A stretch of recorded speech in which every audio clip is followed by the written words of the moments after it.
decided to change my ways. Welcome back to the Leaving Eden podcast. We are here, your BFF Sadie, my BFF Sadie Carpenter. My name is Gabriel Hakohen. How are you doing today, Sadie? I am doing fantastic. I'm really excited to get to this episode. Okay, what are we talking about today? So today we are going to be talking about technically three different Fundie influencers. Two of them are married to each other. That's Paul and Morgan. And then we're also going to be talking about Kelly Havens Stickle. These people are about as far apart as you can get as far as Fundie influencers go. And I think it may seem like a weird combination, but they have some things in common that we are going to pull out and talk about. Yeah, and this is really exciting because this is going to lead us into a topic, I guess, for next week that we're really excited to talk about, that we've been really wanting to talk about for a while. Yeah, hopefully if the combination of people that we've chosen to talk about today doesn't make sense this week, then it will at least make sense when we start next week's episode. Let's just get right in. I just got to say that the Leaving Eden podcast is the podcast about my BFF and co-host Sadie Carpenter's life in and escape from the independent fundamental Baptist cult. We talk about this cult. We talk about other cults. We talk about religion. We talk about fundamentalism. We talk about the real and present threat that cults and cult ideologies pose to society as a whole. And it is our goal to promote freedom of mind, freedom of thought, and freedom of religion. So if you like our show, if you are a fan of our show, there are some things that you can do. You can join our Patreon, where we have extended and uncensored versions of most of our episodes, as well as some other things that you might find interesting, including various writings by Sadie, various musings by Sadie about cult life, cult-related media, things of that nature. And, you know, I've found those things personally to be enlightening. I think that you guys might like them too. That is patreon.com/Leaving Eden podcast. You can join our Facebook group, which is facebook.com/groups/Eden Exodus, where you can hang out with and discuss the show with other fans of the show. Super fun thing to do. Same thing you can do on our subreddit, which is reddit.com/r/Eden Exodus. Anything else we need to talk about before we get into today's episode, Sadie? I think we can get into our I Gave It All to Your Patrons and Faith Promise Missions to your patrons, and then I can hit you with a trigger warning and we can go. All right, let's do it. As always, our I Gave It All to Your patrons. Two of them. Melissa Mosley, Kathleen Moncrief.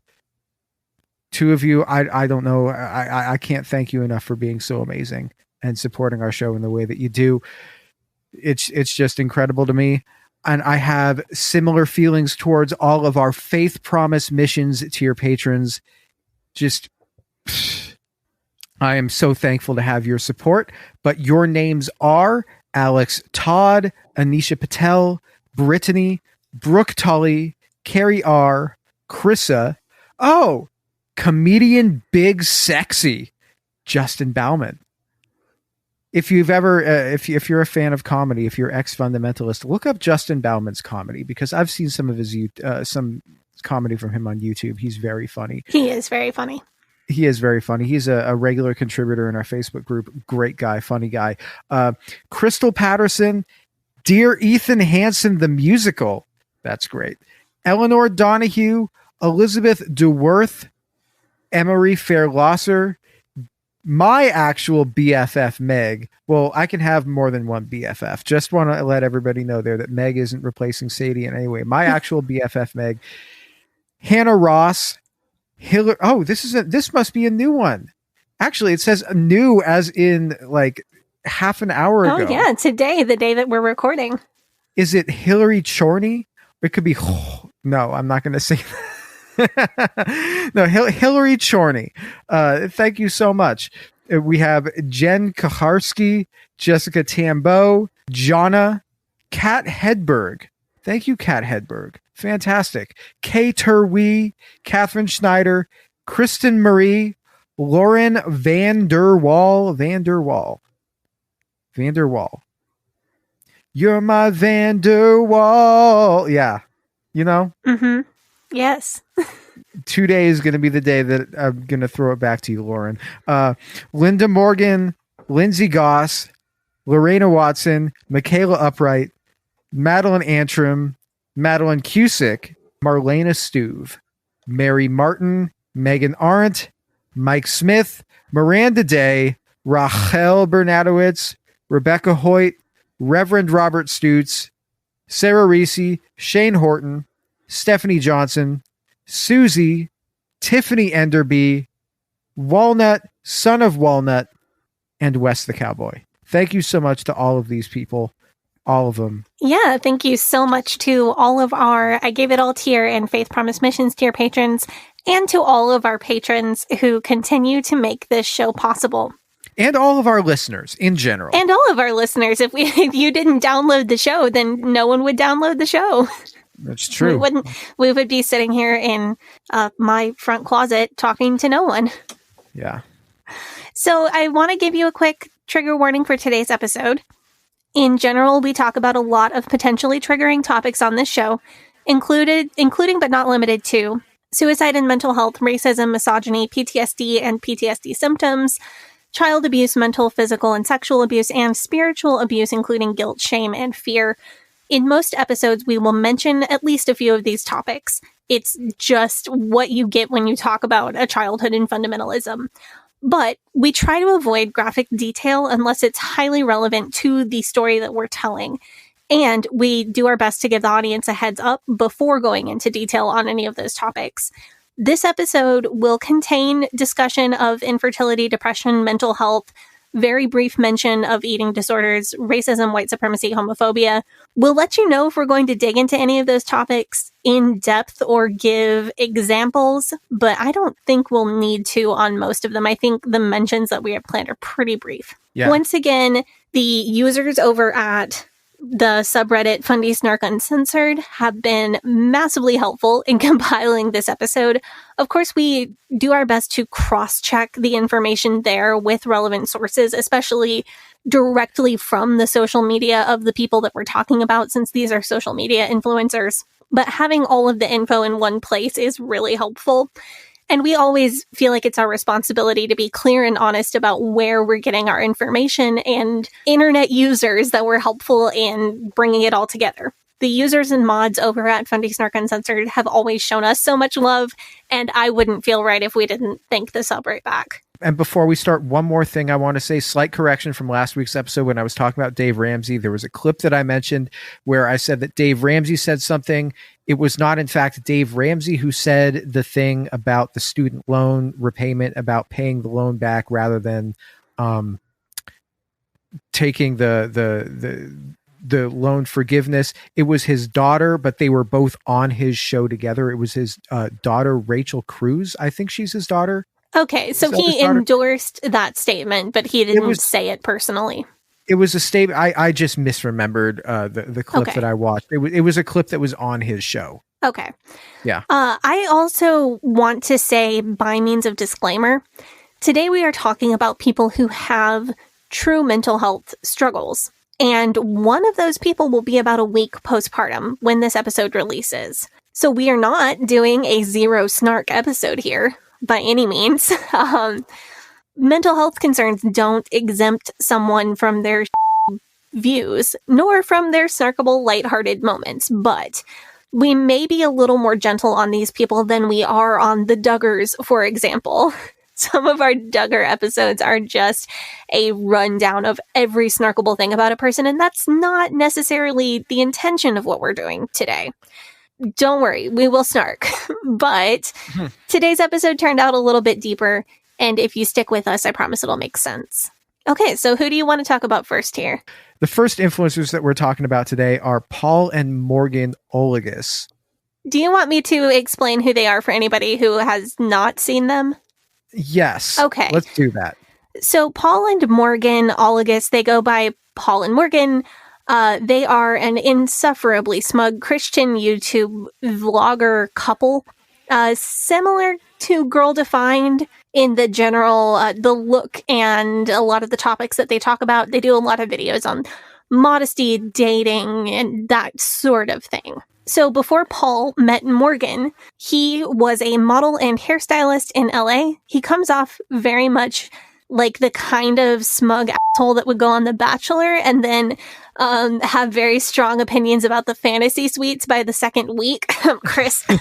But he seemed fairly normal, like relatively normal 5 years ago or 10 years ago. Morgan, before she met Paul, she was pursuing a singing career. They met each other, and it seems to have been kind of a religious synergy effect. I think they have both become more religious through the course of their relationship. So, Gavi, you watched some of their clips. What did you think of Paul and Morgan? So in preparation for this episode, I watched a decent amount of their content. And I'm going to be honest with you guys out. Like, of the stuff that I've seen, which is not everything that they've ever said, so don't come at me with like well, what about this thing that they said in this stuff? Of the stuff that I've seen, it's not the worst Christian influencer content that I've had to watch over the course of doing this show. Like, in comparison to Girl Defined, or in comparison to, I don't know, like Brittany Dawn, or in comparison to Ginger and Jeremy, I would put them solidly above those. You know what I'm saying? Like, if we're doing, are you saying above in like quality of content or what? Yes, and also or like levels of toxicity. A little bit of both. They're not like they're not as toxic as Girl Defined, in my opinion. They're not as toxic as. I think they're worse, but worse. I know I respect your opinions. It's a really fine line, and it's very subjective. Okay, so we'll talk about those things. But like, if we were doing a tier list of Christian influencers, I'd definitely put them in like the B tier or like the C tier. You know what I'm saying? Like, I would say, yeah, B now, C a year or two ago when I first became aware of them. They have definitely grown their following since then. Yeah, you know who A tier is? Duggars? J-Rod. J-Rod is like just for pure entertainment value. J-Rod is like. No, I'm confused about this tier system because I don't know if we're going by followers or quality or just what you think is funny, because it kind of seems like it's just what you think is funny. You know what? That's more it than anything. Like, the J-Rod wins because of pure like this woman is like out of her goddamn mind. I would love to get J-Rod on our show. That would be fantastic. I feel like that would be, because Preacher Boys just did a thing where he talked to an actual like IFB preacher on the show. Interesting. Send me a link to that later. Please do. I will. Yeah, I would love to get J-Rod on the show. That would be fantastic. I'm just saying that I think I would rather be forced to watch Girl Defined than Paul and Morgan, because I really cannot stand Paul. Fair. Like, Morgan is fine. She's got a personality. Paul just ticks me off.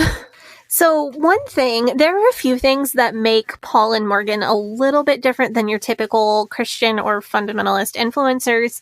What are they? They're Pentecostal, which is one thing. Another thing that differentiates them is that Morgan had sex with a different guy before Paul. She was in a long-term relationship but not married, and they've been really open about that. Morgan had a True Love Waits tattoo. Like, she had the words "until marriage" tattooed on her arm, and then she later covered it up with flowers after she did not in fact wait until marriage.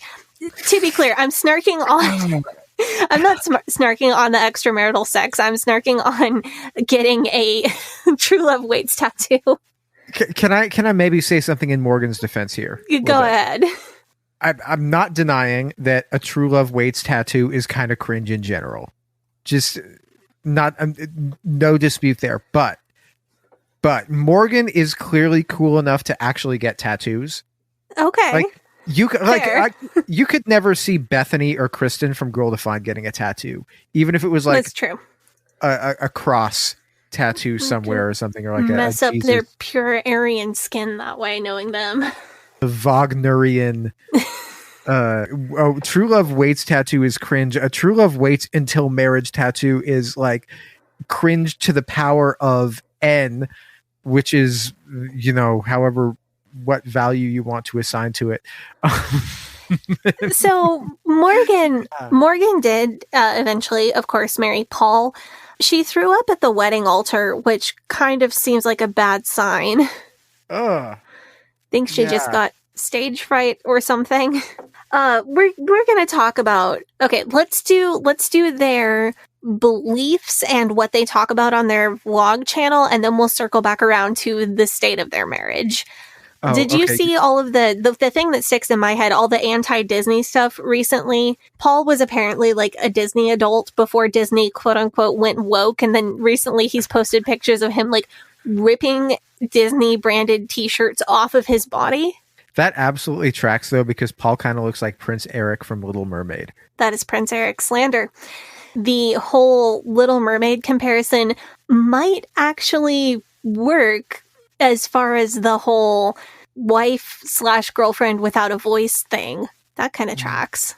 So Paul and Morgan, a lot of their story has focused on Morgan's ongoing mental health struggles and what has been done about that. So Morgan has shared that she has been diagnosed with borderline personality disorder, but after 7 years on antidepressants, she chose to go off of the meds because Jesus, quote, set her free from BPD.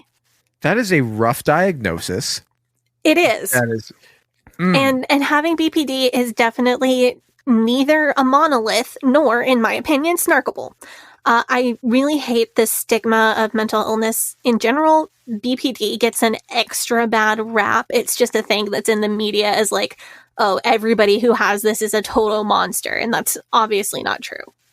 Now, isn't the main treatment for it the DBT, like the dialectical behavior therapy? Because I've known people with that diagnosis. Weren't monsters. Just want to say I've known people with that diagnosis who were not monsters. They just maybe a little chaotic. And they weren't medicated, but they were doing the DBT, and that was their treatment. Yeah, so according to some brief research I did, medication helps a lot of people with borderline.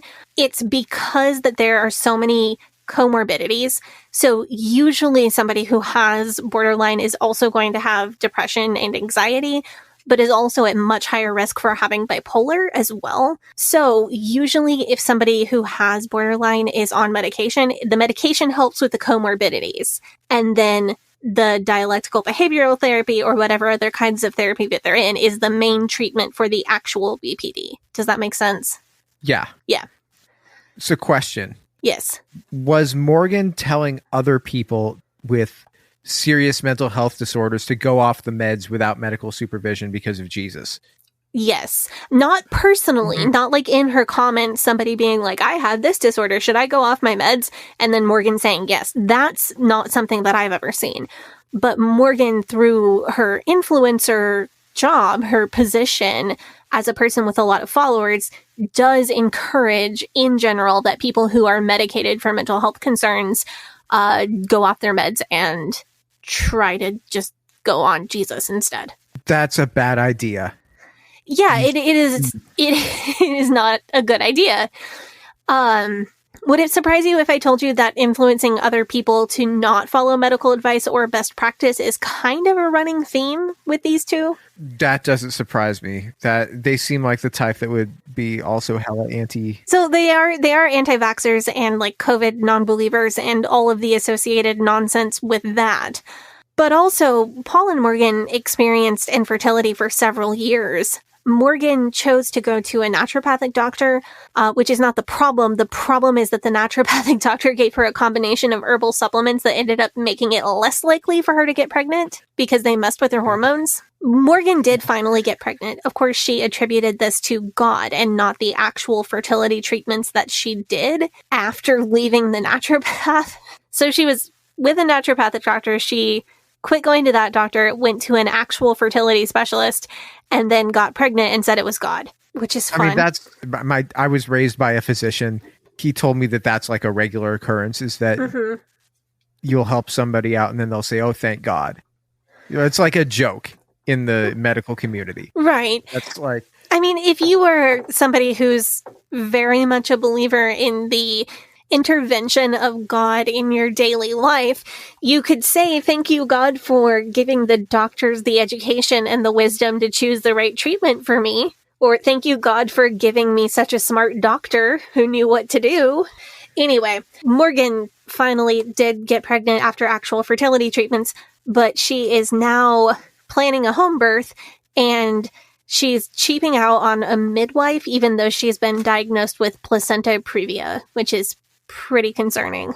Okay, and so as we're actually recording this episode right now, like Morgan, we believe is literally like in labor. I really think so. I have followed a lot of these influencers who have done concerning and potentially unsafe home births. I was checking on this one Catholic influencer who is just really hard-headed about things, and her baby was a breech baby, a footling breech, which is the most dangerous way to attempt to birth a child, especially at home without help, and could have really gone bad. Breech delivery is absolutely something that can be done. It's not something that I would ever attempt at home for safety reasons. And she had her baby, and her baby is, to all reports, healthy and fine. Carissa Collins had a concerning home birth without medical help, and she had her baby, and the baby is fine, except for Carissa's general medical neglect. These, I follow a non-religious influencer on TikTok, and like half of our audience probably knows who that is, who just had an unassisted home birth and is probably fine. Lots of people do these risky free births or home births, and most of them really somehow turn out okay. I don't think that makes it okay to tell other people to continue to attempt severely risky home births, because that does lead to people dying or harm coming to babies in the instances where it doesn't go right. I'm sure Morgan will most likely be fine. Maybe this sort of thing hits harder for you because you've actually like had a kid and you've been through pregnancy and childbirth. I often see people on the internet fighting about what the proper method for XYZ thing is, and I just kind of tune out of that sort of thing. And well, there's a lot of things to fight about when it comes to birth and the newborn phase of baby having. We've said a lot, if I can contextualize this for you, we've said a lot on the podcast that we are supportive of responsible homeschooling. It's irresponsible and neglectful homeschooling that we have an issue with. It's very much the same for me with home birth. I'm very supportive of responsible home birth. I don't know if I would do it myself, but it can be done in a responsible and safe way. I personally think free birth, which is completely unattended births, no medical professionals, no midwife, no help. A lot of people do it like out in the woods, and no plan for getting help if things go pear-shaped is horribly irresponsible. It's the not having a plan for if something goes wrong that gets me. Like people will delude themselves into thinking that birth is a risk-free activity and you can just like go do it in a field, and they don't have a cell phone with them to call if something goes wrong. That's an issue. That is much more of an issue than somebody who wants to have a baby at their house with like a midwife or somebody who has experience in delivering babies and knows when to call if something goes wrong. Morgan, in particular, she's been diagnosed with placenta previa. So placenta previa is when part or all of the placenta is over the top of the opening to the cervix, which obviously presents a real big problem for getting a baby out through the cervix. That's why it's an issue. It's potentially deadly. Oh, okay. Yeah, that is a problem. I'm making hand motions that you can't see, but I feel like would be very entertaining if you could.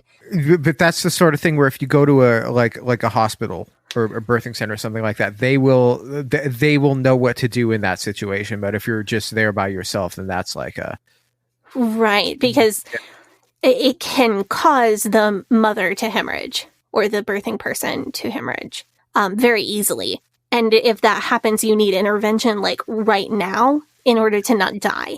Oh, because of blood loss. Right. So there's a huge difference between that and somebody who has every expectation of an uncomplicated birth, which can certainly be done at home in a safe way, especially if there is a good plan somebody there who knows the signs of like, this is a sign that something is going bad. That is a sign that something is going bad.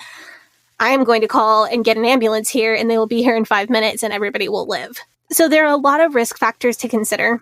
And I think with birth and parenting, it's a spectrum, starting with that is the safest thing you can do. And then in the middle of the spectrum, there's, well, maybe that's not for me, but it's reasonably safe. Good luck and you do you. And then on the far end of the spectrum, there is that is provably unsafe and you are choosing to endanger yourself and your baby.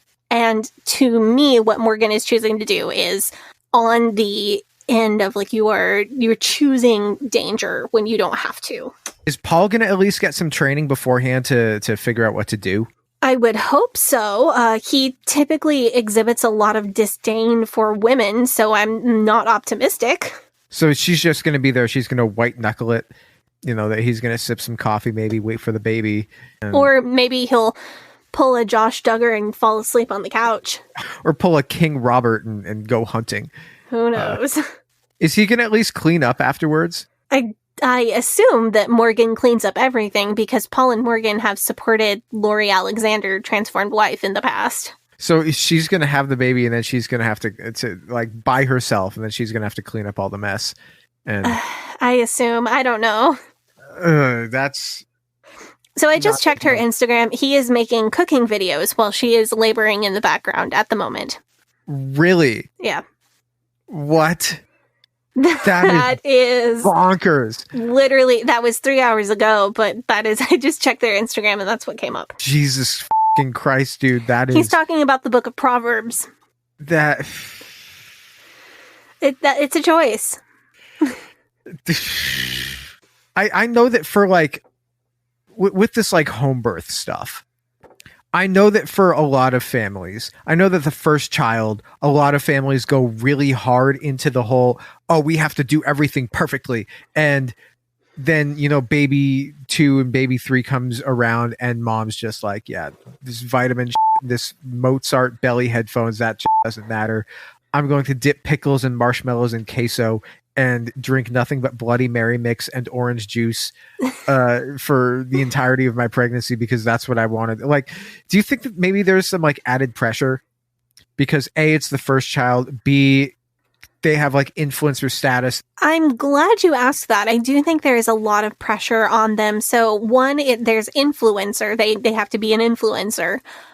2, they're trying to be a Christian influencer, and the trend in Christian influencers right now is very much natural and kind of pseudo crunchy, pseudo environmentalist without actually being nice to the environment.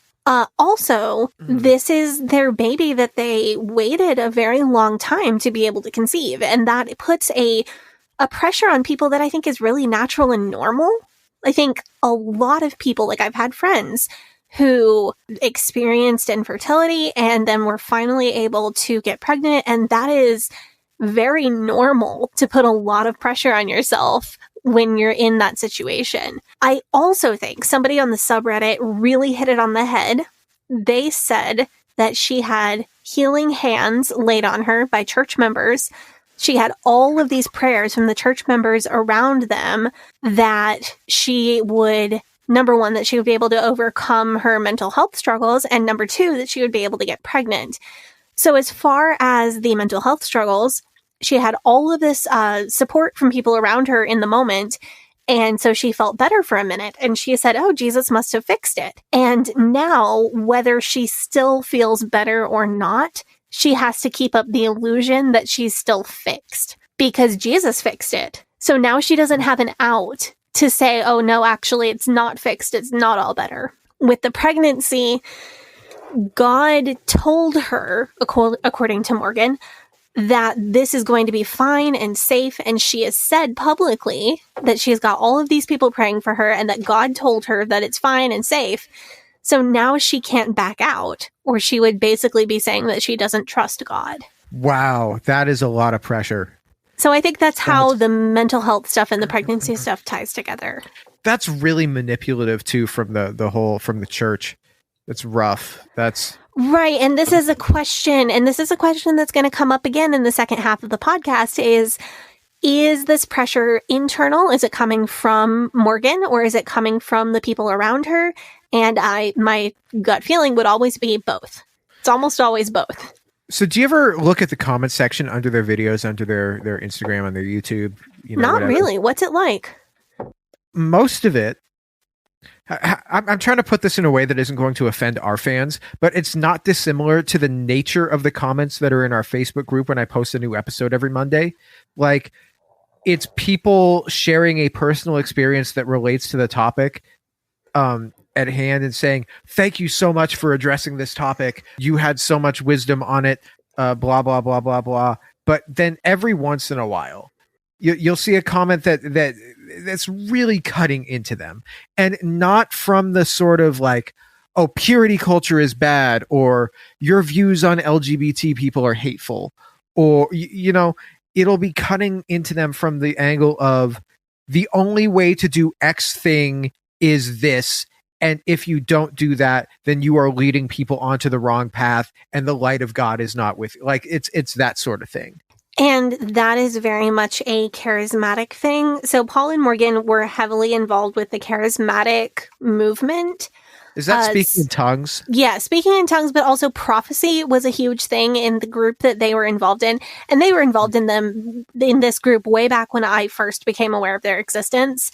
They've since very much stepped away from that, which is something that I can respect. But I think a lot of their followers are still holdovers from those days. So that gets you even more into like, well, God told me, or somebody that I trust prophesied about this thing, and if you don't do it, then you are leading people against God's word. But Paul and Morgan's entire brand is built around them being the experts on everything and being extremely knowledgeable about what God wants everyone else to do.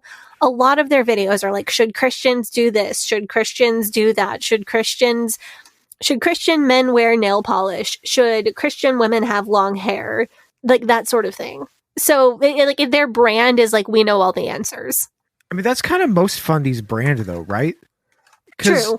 Because like if you grow up and you grow up believing that there is only one God's way of doing this, it's God's way or not God's way, very binary, and you're not doing that, then you're straying from the path. If you are doing that, you need to let everyone know what the right way is. Like, it's like giving somebody a tip on if somebody asks you for directions, be like, oh, well, you want to avoid this place because the traffic's always bad around 3 p.m. Right. It's like it's like don't take Burnside at 5 p.m. Just go down one of the side streets. So Paul and Morgan, as the experts on everything and also self-appointed pop culture experts to all of the Christians, they have an opinion on everything. They really do. And it probably won't be a surprise that their opinions on LGBT people are bad. They have dabbled in some boring transphobia. I categorize it as boring because it is just the same old disgusting shit that everybody else is saying. It's just like parroting other people's BS. And it's not like there's no substance that we can talk about and take apart because it's the same thing that we've talked about like 14 times on our podcast. Do you remember that time when it was just like a month ago or something when the vice president, she said like, oh, I use she, her pronouns or something on a call, and it was televised. Yes, and everybody went all the transphobes like went nuts. I was scrolling their Instagram today, and they had like a promo thing where it was a picture of the vice president, and they said it was like a he, him, she, her question marks, and Paul and Morgan were sitting there looking like, dumb YouTube face on, and I'm just like, oh my god, you guys really have to talk about everything. But they're the people who are like, oh, we don't put our pronouns in our bios because we don't bow to the woke agenda. Like, it's that kind of thing. Yeah. That's their take. So their take is not only transphobic and bad, their take is also boring. Is it better or worse than Bethany Beal's "He is risen" in the See, I would say it's better because that was one of the worst things I've ever had to see with my God-given eyeballs. That was so funny. I laughed so hard when I saw that. I tried to use "he is risen" pronouns for Bethany for a while, but that is actually pretty difficult. Yeah, how do you... I wrote sentences for this because everybody knows, like, so if somebody that I know makes a pronoun change, I write sentences with their new correct pronouns and practice those sentences. If I'm having any trouble getting used to new pronouns for them, I write a couple sentences and then practice just so that their correct pronouns are in my mouth and it gets me in the habit really quickly of doing it correctly. So I wrote sentences for Bethany with "he is risen" pronouns, but I couldn't. I don't know where my note is. Would it help you if you diagrammed the sentences? Yes, it would help me if I diagram the sentences because diagramming sentences is useful. Okay, so Paul and Morgan, just some examples of their views on LGBT people. They went after Demi Lovato for using they, them pronouns. Like anyone cares about their minor influencer views on major famous person Demi Lovato. Paul also, as I mentioned, made a video about should Christian men wear nail polish? And of course his conclusion was no, that's feminine. Oh my God. Don't do that. What if you're wearing nail polish so that you can protect your fingernails so that when you play guitar, they are more durable? Is that okay? You'd have to go watch their video because I won't. I'll have to ask him. So we need to sew it up or get close to sewing it up on Paul and Morgan here. We got to get into the racism. Paul and Morgan have made all lives matter type posts. That's kind of their take. They've spoken out against BLM. They defended the police who killed Breonna Taylor. Apparently, they made a video where they are big mad about black elves in the Lord of the Rings of Power series, but that video has not gone private because that take was so bad even Paul and Morgan couldn't stand by it, apparently. If you downloaded the video or saved the video or something, or you have a copy of it that is not private, please send it to us. I want to watch it because I think that's hilarious. When they were talking about BLM stuff, Black Lives Matter stuff, were they talking about like the movement / like hashtag, or were they talking about Black Lives Matter, the actual like organization itself, like the 501c3? Or, because like a lot of people don't know the difference. You know what I'm saying? I don't think Paul knows the difference either. So what I was looking at was an Instagram story that was screenshotted from quite a while ago. Paul likes to ask controversial questions on Instagram to get attention. He asked his followers, do you support BLM or not, and why or why not? And then he shared responses that he liked. He shared this response from a follower, and I'm just going to quote, "No, because it's a movement that is destructive and trains people to be prejudiced toward white people." Prejudice not conjugated properly. Right, and also racist. For all the people that are obsessed with pronouns, maybe they should focus more on verb conjugation. But that's True. Just me saying that. Well, but Paul's response, though, I would point out, is not even that deep. Like, he doesn't differentiate or have a quote from anybody. Like, the response that he's promoting from one of his followers is BLM makes people prejudice toward white people. Like, his only issue is as deep as he goes, is claiming reverse racism and making himself the victim. Like, that's it. That is the depth of his response, or the response that he is promoting. I want to be clear. He didn't write those words himself. He posted someone else's words. I'm not saying it. Somebody else said it. I'm not saying it. Well, yeah, and he does that. And that is one of the things that he does that annoys me the most.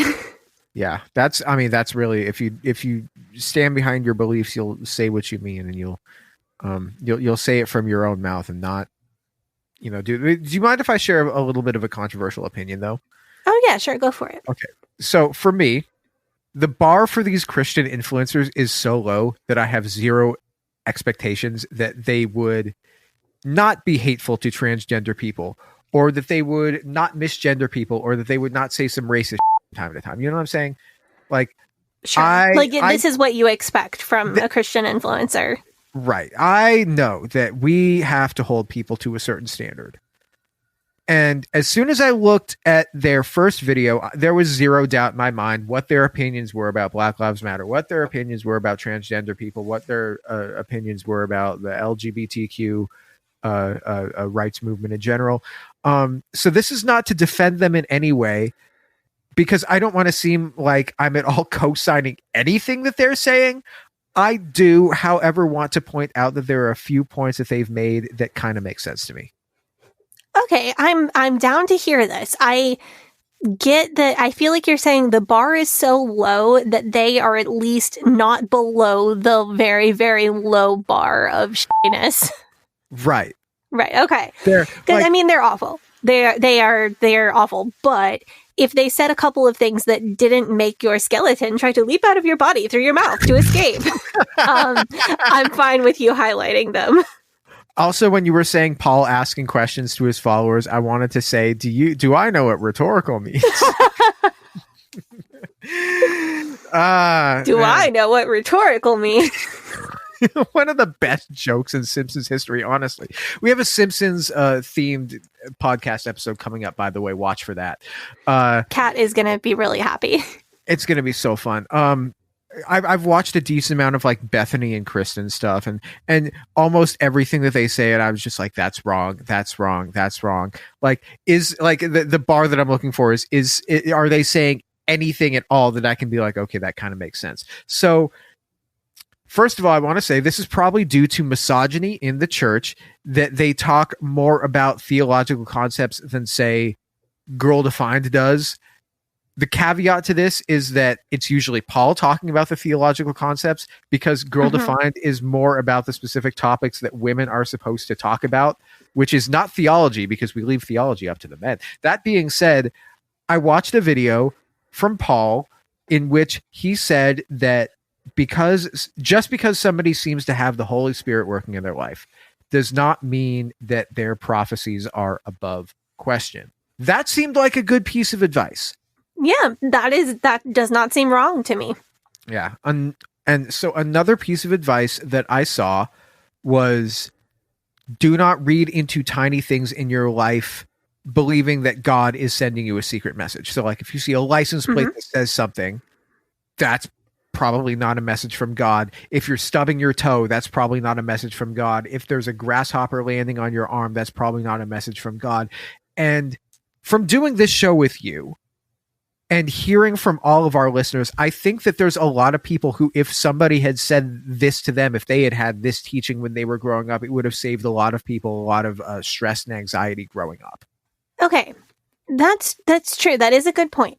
Paul and Morgan, they are saying this, as far as I know, because they did believe that for years, that the stubbing a toe or seeing a license plate or a grasshopper was a message from God, and then it wasn't good for them. I think there's a shred of respectability in admitting that they were wrong about that. I wish that they would take that lesson and not continue to build a brand on the concept that they are right about everything else. I agree with you 100%. I've got another question, which is, who do you think their primary audience is? Do you think that their primary audience is people who are married, or people who are unmarried, or just people who believe the same things as them and want to have their opinions basically regurgitated back to them, Mama Bird style? I actually have no idea. They are some of the Fundie influencers who I sometimes wonder if they have any followers outside of the Snarkers. I took a quick look just as I'm talking through Morgan's Instagram followers, and it seems like most of her followers are young Christian women who are like either recently married or like looking to get married, or young mothers. Like that's who she seems to attract on her personal account. I can check their main account. Yeah, because see, I ask this because there is a large number of videos that they make where sex is the primary topic. I was wondering why, because their audience is their audience unmarried and they're really curious about the topic, or is it because their audience is married and they want advice about the topic? Or is it just because if you do any topic and you put sex in the title, then it gets like automatically 20 to 30% more views? because it's spicy?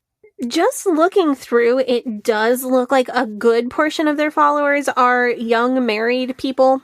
I also think, though, that they are doing a lot of videos about sex because it gets a lot of views. I don't perceive them, I could totally be wrong, but I don't perceive them as being savvy enough to have a breakdown of who their target audience is.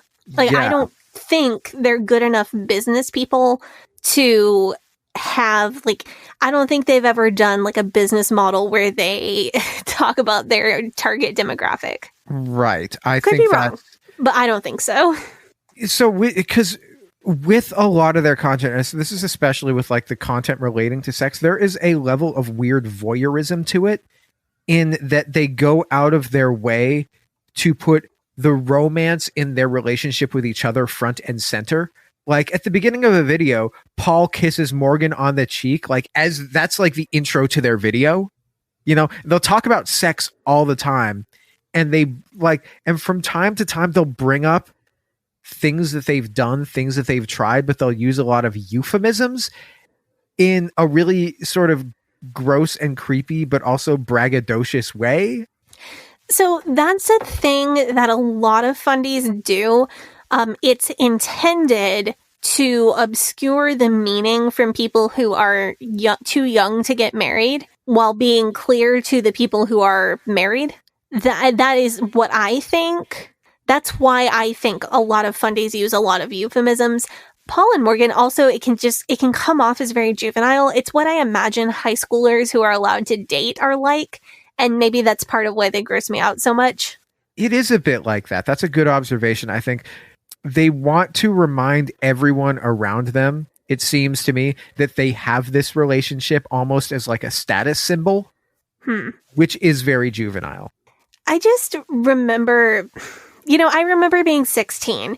When I was 16, I thought I knew everything there was to know about everything, and I thought that my opinions were set in stone and were never going to change. And of course, since then, my opinions have grown a lot and changed a lot, and I've hopefully grown a good bit. But Paul and Morgan kind of come off like they're still 16. Not only do they think that they are the experts on everything, but they also think that they are never going to change any of their thoughts. Yeah. They still have that like youthful confidence that they're just probably should be growing out of by now. So I was watching one video from them, and Paul says something like, and this isn't a terrible piece of advice right here, but then he follows it up with some just very bizarre overshare. Like, so he says, when you're first having sex, don't expect like the real fire stuff to come right away. You have to kind of build up to it. You know what I'm saying? And then I mean, that's a lot less toxic than the typical purity culture message of like, don't ever have sex before marriage. Don't talk about it. Don't think about it. Don't do any research. And then your wedding night is going to be the best sex the best sex ever. And nothing is as good as Christian marriage. Yeah. So what Paul's saying is a lot less toxic than that, I guess. Right. And that's kind of what I'm comparing it to. It's not the worst piece of advice I've ever heard. But then he follows it up with an example like, I shouldn't have brought out the whipped cream on our honeymoon. I made Morgan cry. And I'm just like, what? Oh, no. I feel bad for everybody involved. I don't feel bad for Paul. No, I feel bad for myself because I had to hear him talk about it. That's who I feel bad for. Okay, sidebar. I'm sorry. I cannot stop my brain from doing this. How do you get whipped cream like on your so how do you get whipped cream on your honeymoon? Because, okay, you can't just take Cool Whip in a suitcase without refrigeration. So it would have to be the can, like spray kind of whipped cream. But I guess that means that they had to drive to their honeymoon because you can't take a spray can through airport security. Or he stopped off at like a Walmart or a 7-Eleven on the way to the hotel. Okay, yeah, I guess. That just seems like logistically complicated. Of all, when it comes to freaky bedroom stuff, I feel like whipped cream is kind of tame. Sure, there are worse things that you could surprise a Fundie woman with on your honeymoon. Right. Like, especially if you're first getting used to just physical contact with somebody and you're not used to being naked in like the same room or like in close, like touching somebody else's naked, but like maybe somebody suggested it to him as like a bit of like a sexual icebreaker.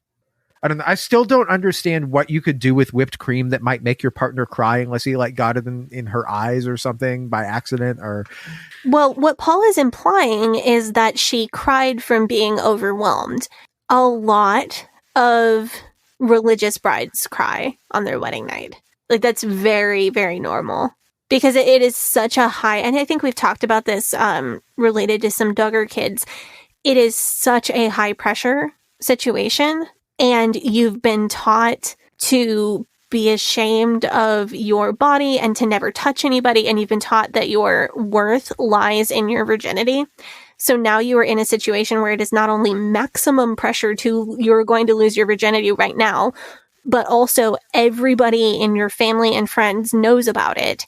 And also you have been told that your worth is in your virginity. And now you are not going to have, in like 20 minutes, you're not going to have any worth anymore. So it is really, really an emotionally sucky situation for a lot of AFAB people who are raised in purity culture.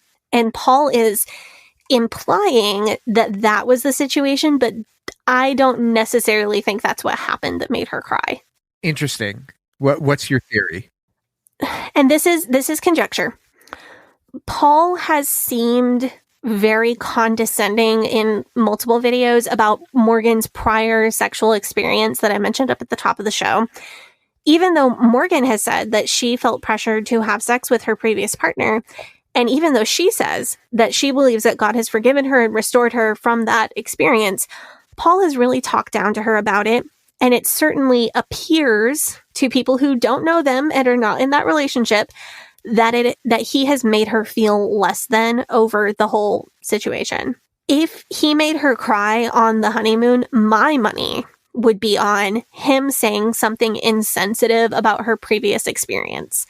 Like, hypothetically, maybe he pulls out the whipped cream and he says something stupid like, you're probably used to this because you've had sex before, but it's all new to me, so let's do this.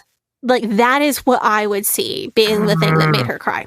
And they talked about this on video. Yeah, and then they talk about, like, the fact that she cried on video because they have to talk about everything. But they put this spin on it, like, well, Morgan was almost a virgin, and, like, she was just so overwhelmed by something as risque as whipped cream. And that's their spin. But I think that Paul said something insensitive, and that's what actually got her. See, I just don't get him. I really do. Because either A... Because they do talk about this all the time. They do talk about like all the time. Like it's like either A, you insist on marrying somebody who is a virgin because you're both saving yourself for marriage, or B, you don't. And he decided to marry her knowing full well that she had sex with somebody who isn't him. Either you accept that and you move on and you grow the up, or you don't. And you marry somebody else. But once you do, you can't keep using that as something to belittle and something to shame your partner for, because you're the one who made the decision to marry the person. And this is the person that you said that you want to be with. And you have to take and accept the entirety of that person. And you have to love the entirety of that person. And you can't say, well, I love you, but you're less valuable as a partner to me, or as a person to me, because of X thing that you've done that in no way affects our day-to-day lives. Like, if you do, that's an extremely immature and like borderline abusive thing to do. That's terrible behavior. Right. And then to keep bringing it up publicly to reinforce that person has less value, even though like your mouth is saying, oh, you're just as valuable to me, but I don't think that's what your actions are saying. Over and over and over again. God. I think hypothetically, someone might marry a person who is not a virgin because their past experiences give them a bargaining chip that they can potentially use to control them, hypothetically. That's really bad. That's like worse. And like, I haven't seen enough and have no desire to see enough of this content to try to make a call on if that could be true, but that's what a lot of people who have seen a lot of the content do think that is the situation that's going on here. But like every time they talk about sex all the time, that's like half their videos. It's all either like sex or transgender people are the devil, or the woke mob is coming to I don't Disney know. is woke. Lord of the Rings is woke. There's just We will not bow to cancel culture. We lost our sponsorships with all of these companies because we're hateful people, and the companies found out that we were hateful people. We're being persecuted.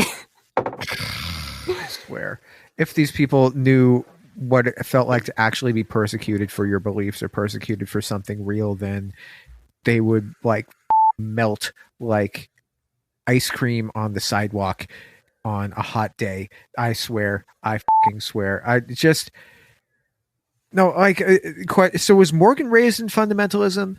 Not like I was, not like IFB or anything. But Morgan's parents are very conservative Christians for sure. I think they are also Pentecostals. I'm not 100% sure. Yeah. I mean, no, like I just keep thinking that there's no wonder that she struggles with her mental health, because she's got a partner who is constantly and publicly bringing up her sexual history, and like all their videos are about sex, and in every single video he's got to mention Morgan had sex with somebody who wasn't me, like time and time and time and time and time again. And he's using that to devalue and shame her in front of all of their followers on YouTube and on Instagram. Like, Paul is obviously so bothered by this thing. It's like, the red dot on the sweater in Seinfeld? Yes. It's like it is something that he just cannot let go of. Yes, and it's just like the most minuscule thing where just but he decided he wanted the sweater anyway, but he still keeps complaining about the red dot. I feel like we could just go on and on with examples of Paul and Morgan's general behavior. Frankly, I find them boring. I don't want to do an entire episode on them. So what I want to do, before we move on to the other person we're talking about today, is answer the simple question, are they truly Fundie? And I think to answer that, you do have to go back to what is a Fundie. We know from the BJU episode that fundamentalism was originally about the orthodox views of Protestantism, mostly relating to acceptance of certain doctrines pertaining to things like the deity of Christ, the virgin birth of Christ, but not of Mary, of course, the mechanics of how salvation happened and how salvation is dispensed to the people that get salvation. But as we discussed, fundamentalism morphed over decades to not just include those orthodox concepts, but also rules about how a person is supposed to live. And most importantly, the biggest factor in American mainstream Christian fundamentalism is the idea of separating oneself from people who don't believe the same thing as you or follow the same rules that you do. I definitely see Paul and Morgan following that doctrine of separation. Many of their videos are about separating themselves from the world. We don't support BLM, we don't support trans people or non-binary people, we don't support woke Disney, we're celebrating Roe being overturned, so on and so forth. They illustrate that concept of separation quite a bit in their videos. Yeah, when I first saw them, I thought they were like the Wish.com Ginger and Jeremy. I mean, they kind of are, but I think their YouTube gets more views than Ginger and Jeremy, unless I'm wrong. I haven't checked. I looked at Ginger and Jeremy's YouTube channel. They don't post videos that often. I feel like if Ginger and Jeremy post a YouTube video, then it's like it's gonna bang no matter what, because they're Ginger and Jeremy. Whereas Paul and Morgan have to grind it out and do all these dumb videos about Kamala Harris using pronouns in the beginning of some. So Paul and Morgan have 156,000 subscribers on YouTube. I don't think Ginger and Jeremy have that many, but I can check. No, but they never post. That's the thing. Right. Like, if Ginger and Jeremy started posting like once a month, they would eclipse the out of Paul and Morgan. That's the thing. Like, Paul and Morgan are just like garbage tier content creators who have to make videos constantly in order for the algorithm to like them, because their content isn't actually that interesting. Like, and all of their videos are like a half hour long or longer. It's nuts. Like, I can imagine people just like clicking on the video and then skipping through to the part that they actually want to see. It can't be good for ad revenue. It really can't. Yeah. Just Ginger and Jeremy have 41,000 subscribers, by the way. yeah. Back to the Fundie thing, though. One interesting thing that adds to Paul and Morgan's Fundie points is that they subscribe to a lot of teachings about women submitting to men, like very, very much complementarianism and even leaning just a little bit towards patriarchy. So they talk about, women should be submissive to their husbands. Women don't want sex as much as men do. Women shouldn't say no if their husbands want sex. They've talked about Morgan making a sex schedule to make sure that Paul gets it every other day. And they talked online recently about how they were in the middle of a fight and Paul apparently wanted to pause the fight, have sex, and then go back to the fight. And then he got mad at Morgan because she didn't want to do that. So, on one hand, wow, being intentional. What? Yeah. Wait, for real? They talked about this on their. Yeah. What? That is bonkers. That is. And he thinks that is like a normal thing to do, to the extent that he would post about it on the internet. I don't like to demand sex from your extremely pregnant wife in the middle of having a disagreement. Like, that is his level of, this is normal and I should talk about it. This man is this man is so snarkable. I'm gonna I watched some of their content. I didn't get this far into it because frankly, I'll watch like 5 minutes of a video and I'll just be like, no, I'm out. This sucks. Get me to, or like I'll skip. I can through watch like clips of them. I cannot sit and watch through their videos. There's that is what? That is something, huh? That's not to the level of I moved my 2-week postpartum wife across the country for Jesus. For Jesus, but that is pretty bad. That is pushing it, my guy. Wow. So I want to be clear, like being intentional about like, we struggle to make time for connection in our relationship, and we have to schedule time to intentionally make connections. And some people really do well with like planning to have sex at certain times. Like people in long-term relationships, I know that there are people that really works for. So that's not necessarily a bad thing. It does seem a little eyebrow raising coming from two people with no full-time jobs between the two of them. But, whatever works for you. Some couples really do have to like schedule out time to make connections. I guess it's a good thing that, devil's advocate from me, Morgan, it does not feel religiously required to never say no to her husband. She can say, we're in the middle of a fight and I'm not doing that. So she's got it better than a lot of ultra Fundie women. But they have definitely latched on to a ton of Fundie and Fundie light ideas about men needing sex and women being obligated to give it to them.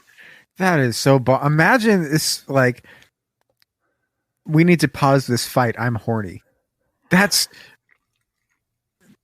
is a brand new sentence. You being extremely pregnant and very mad at me is the hottest thing. I mean, I respect it. No, Then again, I'm a man who has a crush on Anna Delvey, so yeah, I don't know if your opinions are valid here. So this has been kind of a roundabout discussion of who Paul and Morgan are, and I have not yet explained to our listeners how I'm going to tie this all together, so I hope people are still hanging with us. We're going to go take up the offering. When we get back, we're going to talk about a very different type of Fundie influencer. I don't think that these people could be any more different in the way that they use social media, but I promise I will tell you why they're in the same episode. Cool. So by the way, I'm dropping in from the future. I checked the Paul and Morgan Instagram, and there's new Paul and Morgan now. Yeah, because of this is with the delivery. Because we're recording like literally while she's in labor. So is she in labor yet? she's not okay. She's not actually in labor. Her water broke and she is trying to get into labor. And she's making Instagram stories like chronicling this process, which is fine. But she is talking about her water is broken, but she's not in active labor, which if you have had a baby, you know that once your water breaks, you need to get into active labor, not over the course of days. It needs to be roughly within 24 hours for most people. You don't want to sit around having your water broken for like days and days. So she's talking about, well, my midwife had a plan for things that we can do to get labor started. And Paul starts making this nasty like eyebrow wiggle at the camera. Yes. And he is trying to force her to say, he is trying to manipulate her into saying something that she does not want to say. And it's gross. Because if you've had, and I had to explain this to Gavi. I didn't know about this. Sadie had to explain this to me. This is like a very new concept to me, which is... Yeah, I had to explain some things to Gavi. If you've had a baby, you probably are already following me. If you haven't, having sex is one thing that midwives will often recommend to get labor started naturally. It's among many other things, but it's one thing that is typically recommended. Like, well, try this and see if that gets you really started. And Paul is trying to force her to say that on camera, and she clearly does not want to. And it's very awful. I don't like it. He's got these he's like looking at it with the eyebrows. He's like, I'm going to get some tonight. Like that's very clearly like once you know that, like you look at him, you're like, oh, that is what that means. It's like your wife is doing the most amazing thing that a human being is capable of doing. She is doing the equivalent of running a marathon physically. She is carrying your child. She is about to bring your child into the world. And what your mind is on is like, oh, I'm going to get some. This is one of those things. Like, this can be a funny joke between partners. Like, if you and your partner are about to have a baby and the medical team recommends, well, why don't you try having sex to see if that speeds up your labor? And you and your partner want to giggle about it, that's totally fine. Like, I can totally see there are a lot of couples that would be funny and you would want to like have a little giggle about it with your partner. That's great and fine. Trying to force your partner who is clearly embarrassed and does not want to say that, to say it on camera to 31,000 people is not fine. Because he's like excited about it. And I do want to pull this in to the whole Brian Save or whatever that guy's name is on Twitter. You remember this dude. He posted like, ladies, don't ever post revealing pictures, even if it's a birth photo, even if it's a pregnancy photo, even if it's to celebrate your weight loss, just don't do it. You're tempting your brothers in Christ. Do you remember this? Yes, like 3 months ago or whatever. And this just creeped me out so much because when giving birth and when talking about weight, giving birth is incredibly physically and emotionally vulnerable. And talking about weight and weight loss and showing off weight loss is also incredibly emotionally vulnerable for many people. So this guy is talking about having uncontrollable sexual attraction to women who are in their most vulnerable moments. And that just continues to send chills down my spine every time I talk about it. He just seems like he's controlling in a weirdo. But I would bet money on Paul having reposted that tweet and agreed with the guy. Yeah, being turned on by like, oh, I'm going to get something that I want. When your wife is in the most physically and emotionally vulnerable condition that she is capable of being in, that is creepy. Yeah, I mean, because he's the one doing the insinuation. She's just like, yeah, we've got some plans to try to get labor started. And then he's like, yeah, we do. Yeah. Weird. It's so cringe. There's so many people, like, it's so public. It's so extremely public. Just like your parents are on this Instagram, my dude. And also, sex is not by far the only thing that you can attempt to do to get to, if you're trying to start labor naturally, like without medications. Like you can walk with one foot up on a curb and the other foot down on the street or the sidewalk. There are tons and tons of different things you can eat and like supplements you could try. There is a laundry list of things that you can do. That is just one of the things that you can do. Yeah, he's being intentionally gross and really clearly making her uncomfortable on camera. That's all. He just wants to make sure that you know, like in no uncertain terms, what he's doing tonight. Just to make sure, like, I mean, he's probably not going to get any again for a number of weeks. So he just wants to make sure that you know that he got one last one in before. Yeah, I hope he suffers for the next 6 to 12 weeks. Yeah, this man, like... Thinking about Paul participating in marital activities is 100 times grosser to me than thinking about Jack Scott participating in marital activities. Just that goofy look on his face, man. I feel like his eyebrows are doing that the whole time. You're okay. Can we move on to the rest of our episode before you make me sick? Yeah, okay. My husband is making me food right now, and I would like to enjoy it. Okay. Now a word from our sponsor, BetterHelp. Do you ever get stuck in the wrong mindset? I know when I have social commitments and production deadlines bearing down on me, it can be easy to focus on problems instead of solutions. It can be difficult to train your brain to stay in problem-solving mode, but when you learn how to find your own solution, there is no better feeling.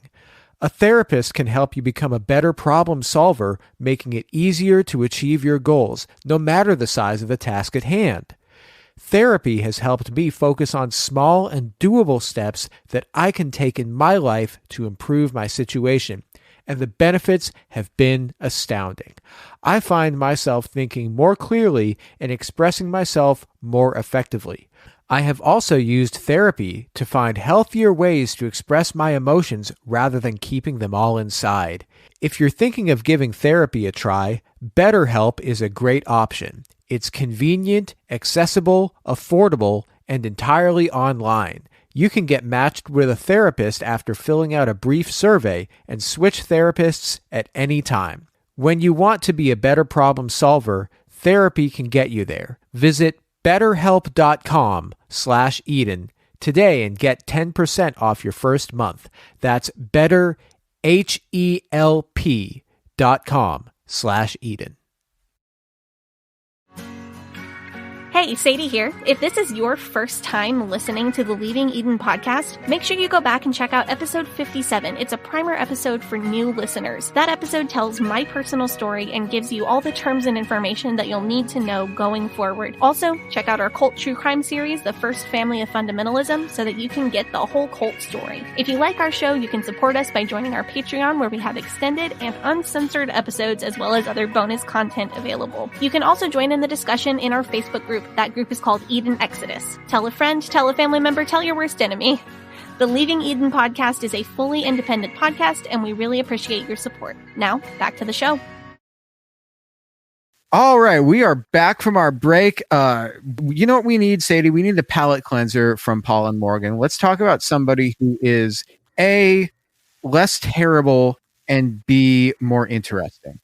Okay, so we're going to talk about Kelly Havens Stickle. Her Instagram is Kelly Havens Ohio, and she turned up a lot on the Fundie Snark subreddits, and I didn't really pay much attention to her until recently.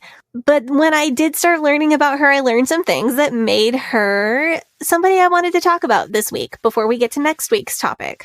She is significantly more interesting than Paul and Morgan. She is definitely more interesting. I would say that I think that Kelly is much more relatable than Paul and Morgan. Would you agree? Well, I didn't see her as relatable until I really started doing some deep dives into her past social media content, and then it all made sense. So Kelly is a lifestyle influencer who does cottagecore type, very aesthetic Instagram.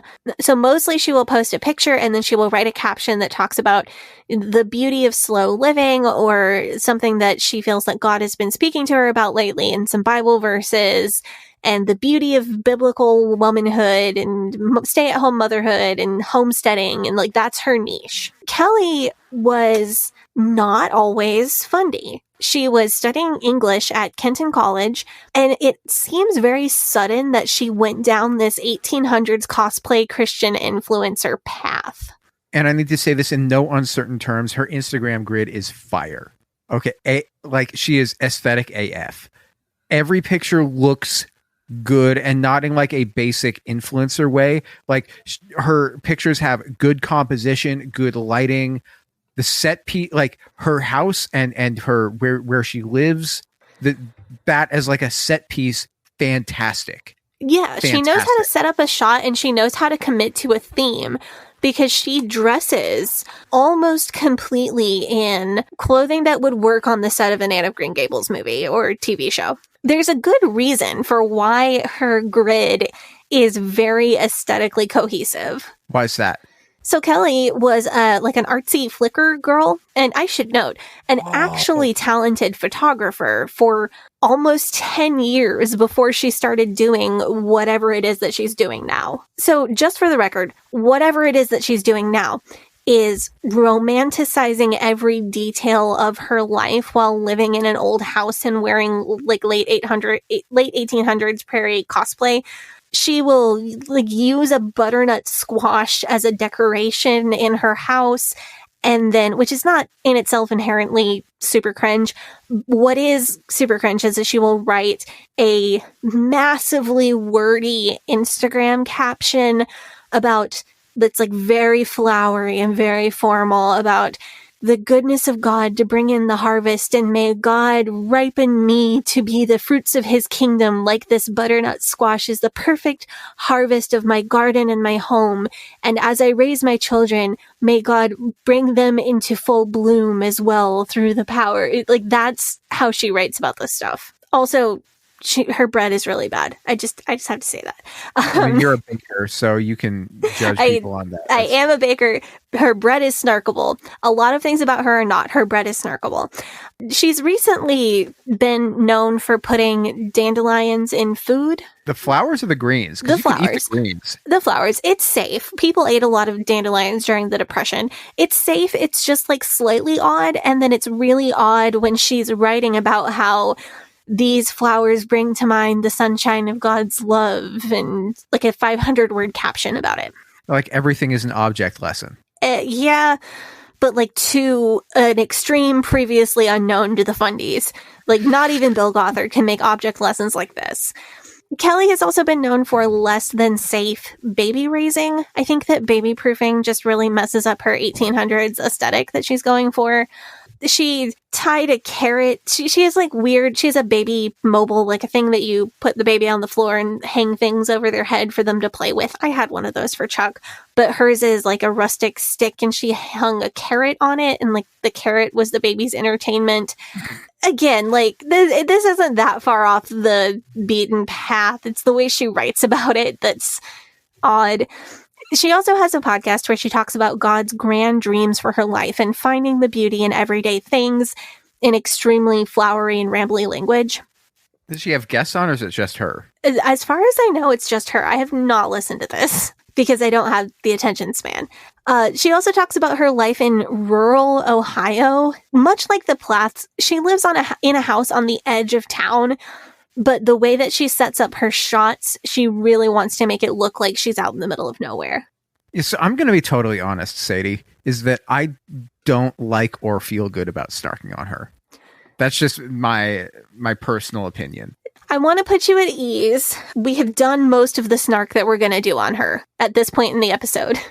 Okay. There were a few things that I just had to get out there, but most of the rest of this is going to be a little bit deeper than snark. Having done some research on her, I think we can do some work on figuring out who she is and why she is this way and really humanize her. I am not willing to give up snarking on the Snarkable because I think it's funny that a person sets up an entire camera shot and an entire lifestyle to look like an 1800s farm aesthetic and then photoshops out her Ring doorbell. I think it's ironic. I think it's funny. Or a person who posts like nothing but like biblical womanhood and domestic goddess and homemaker type content, but her bread looks so bad when she's like on my way of life that is not slow living and not homesteady and not domestic goddessy and like looking down on people who maybe look like me, but my bread is fantastic. Your bread is fantastic. Can confirm. Like, I think that's fair for me to poke fun at people who make their entire brand about homemaking and biblical womanhood and can't make bread. I think that's fair. That's snarkable. And I just personally, I think it's fair game. But there's a lot more than snark to Kelly. And we're going to get into it. So her whole dealio, the reason why people follow her, it's because she's so fully committed to this lifestyle. But so there is the religious component to it as well. It's not just like the religious component isn't just there for aesthetic. Oh, right. Definitely. The religion is definitely a huge part of her daily life. Kelly is like the daddy god type of religious, but like wrapped up in vintage aesthetic. However, I don't think the religion is not causing the cottagecore thing, nor is the cottagecore influencer thing causing the religion. It's two separate, though related things. Does that make sense? Like, she's not religious for the aesthetic, nor is she performing the aesthetic for her religion. It's just two things about her that are interconnected. So what do you mean by daddy god? Oh, okay. There's a whole subset of Christians, and I think this has probably always existed, but it's really trendy right now. They get into super into Bible verses about God being our Father, God wanting to have a very personal and intimate and daily relationship with us. And this expresses itself in a lot of poetic sentiments about being a child of God. And it gets to the point of like romanticizing everything that happens in your life as being from God or a lesson about God, and like really projecting God as your literal father who is as accessible to you or more accessible to you as your literal birth father is. And this is not uncommon. That it's not just Kelly doing this. Huh. This is like what Paul and Morgan were talking about with the license plates. Yeah, like that plus a whole bunch of like God's personal love for and attention on you. So Kelly has this kind of view of God that makes her believe that she has a daily give and take communication with God, that she is very special to God. So a big part of this belief is like God loves you uniquely. I've heard the analogy used of humanity is like a Ben and Jerry's. Is that who has Baskin Robbins has 31 flavors? Like humanity is like a Baskin Robbins shop, and God is like the customer, but every flavor is his favorite. Like he loves you for exactly who you are and knows all of the things that make you special, and you are God's favorite child. Like every Christian is God's favorite child and God's favorite person, and God wants to spend time with you every single day, all of the time. And like God is lonely if you don't talk to him. And it seems manipulative. But so Kelly believes that she is God's favorite, like super special to God, just like all people who love God are. And that God wants her to do specific things, and God tells her certain things and gives her insights about this grand mission that she is supposed to do for God. Kelly also believes that her highest calling in life is to be a full-time mom and homemaker. It just so happens that she's got a good eye for photography and a writing degree and a commitment to a cottagecore aesthetic. No wonder she has anxiety, though. Like, this is like, it's the perfect storm of like the toxic self-policing beliefs, and also she has to live this very high-stress lifestyle. I mean, she says it's slow living, but it's a lot of work. It is a lot of work. And she's got 2 small children. Is she doing laundry by like with like a washboard and hanging out to dry, or does she have a washing machine, or what's going on? Like, I don't know if she has a washing machine, actually. Good question. Because that'd be really rough if she's, having to, if she has small children, she doesn't have a washing machine. I have one small child and an apartment laundry room downstairs, and that is bad enough. So when I say like the religion and the cottagecore thing, they aren't causing each other. The religion is causing the homemaker thing. Like, she has talked about how she had dreams of having a career and then decided not to go for that because of her religious belief that she should be a stay-at-home mom. So, like, the religion is causing the homemaker thing, but it's not causing the cottagecore aesthetic, and it's not causing, like, the social media posting of this aesthetic. I see it more like Kelly is an intensely creative person who needs a creative outlet, but the only thing she's allowed to do by her own religious beliefs is homemaking. So she has to turn homemaking into her creative outlet with the tools that she has on hand, which are the tools of photography and writing that she gained in her past pre-Fundie life. So do we know what caused the major lifestyle shift? Okay, so I did a deep dive into Kelly's Tumblr. I thought that this would be like a segment of our episode, and it turns out that this is going to be the rest of our episode. So, her Tumblr goes all the way back to December 2009, right around the time she turned 16, and I found so much this made everything about her make sense for me. So we start in December 2009 when she would have been like the month she turned 16. And we start with... She's like the same age as us. She is, yeah. She's like 10 months younger than me, but she graduated high school the next year because she was born in December. So she graduated in 2012, and we both graduated in 2011. The Tumblr starts with a lot of very typical teenage girl stuff, and I don't mean that in any derogatory way. What I mean is my Tumblr, if I'd been allowed to have Tumblr, mine would have probably looked a lot like this. A lot like this. Turns out Kelly and I have a lot in common. So there's a decent amount of religion mixed into her posts from the beginning, and she'll occasionally post a Bible verse or some religious concept that she's been thinking about, or even occasionally religious art. But most of her content on there is not that. Most of her content is like artsy pictures, like the kind of stuff that I was putting on my pieces of flair on Facebook at the same time. Wow. Which also I'm aging myself because listeners Flair younger than me Facebook. probably have no clue what that was. Yeah, it's like the poke button. Or the freaking poke button. How you flirted with people before. How you flirted on Facebook if you're about 30. So we've got artsy pictures, like overdeveloped artsy pictures of Converse tennis shoes. Quotes from Perks of Being a Wallflower. We've got Mumford and Sons songs. We've got aesthetic type pictures, like girls, like models floating underwater with long flowing hair, like that sort of thing. A lot of pictures that Kelly shot, and a good number of those are selfies and self-portraits.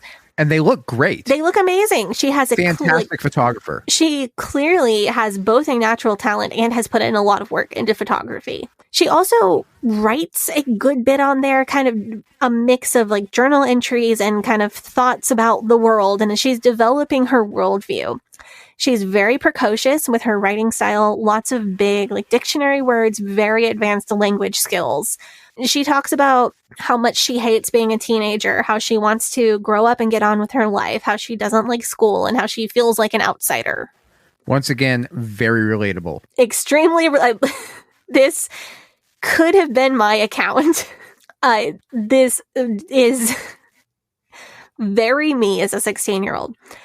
So one post that I found extremely relevant from the early days of her Tumblr was a text post in which she wrote, "I can't believe this. I have to make myself immature to have friends. That's not fair."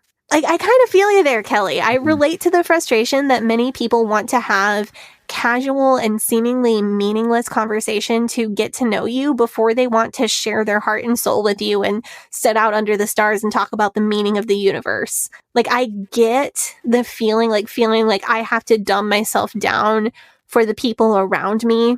Like, whether that feeling is accurate or not, I felt the feeling, and I would have gotten that as a 16-year-old.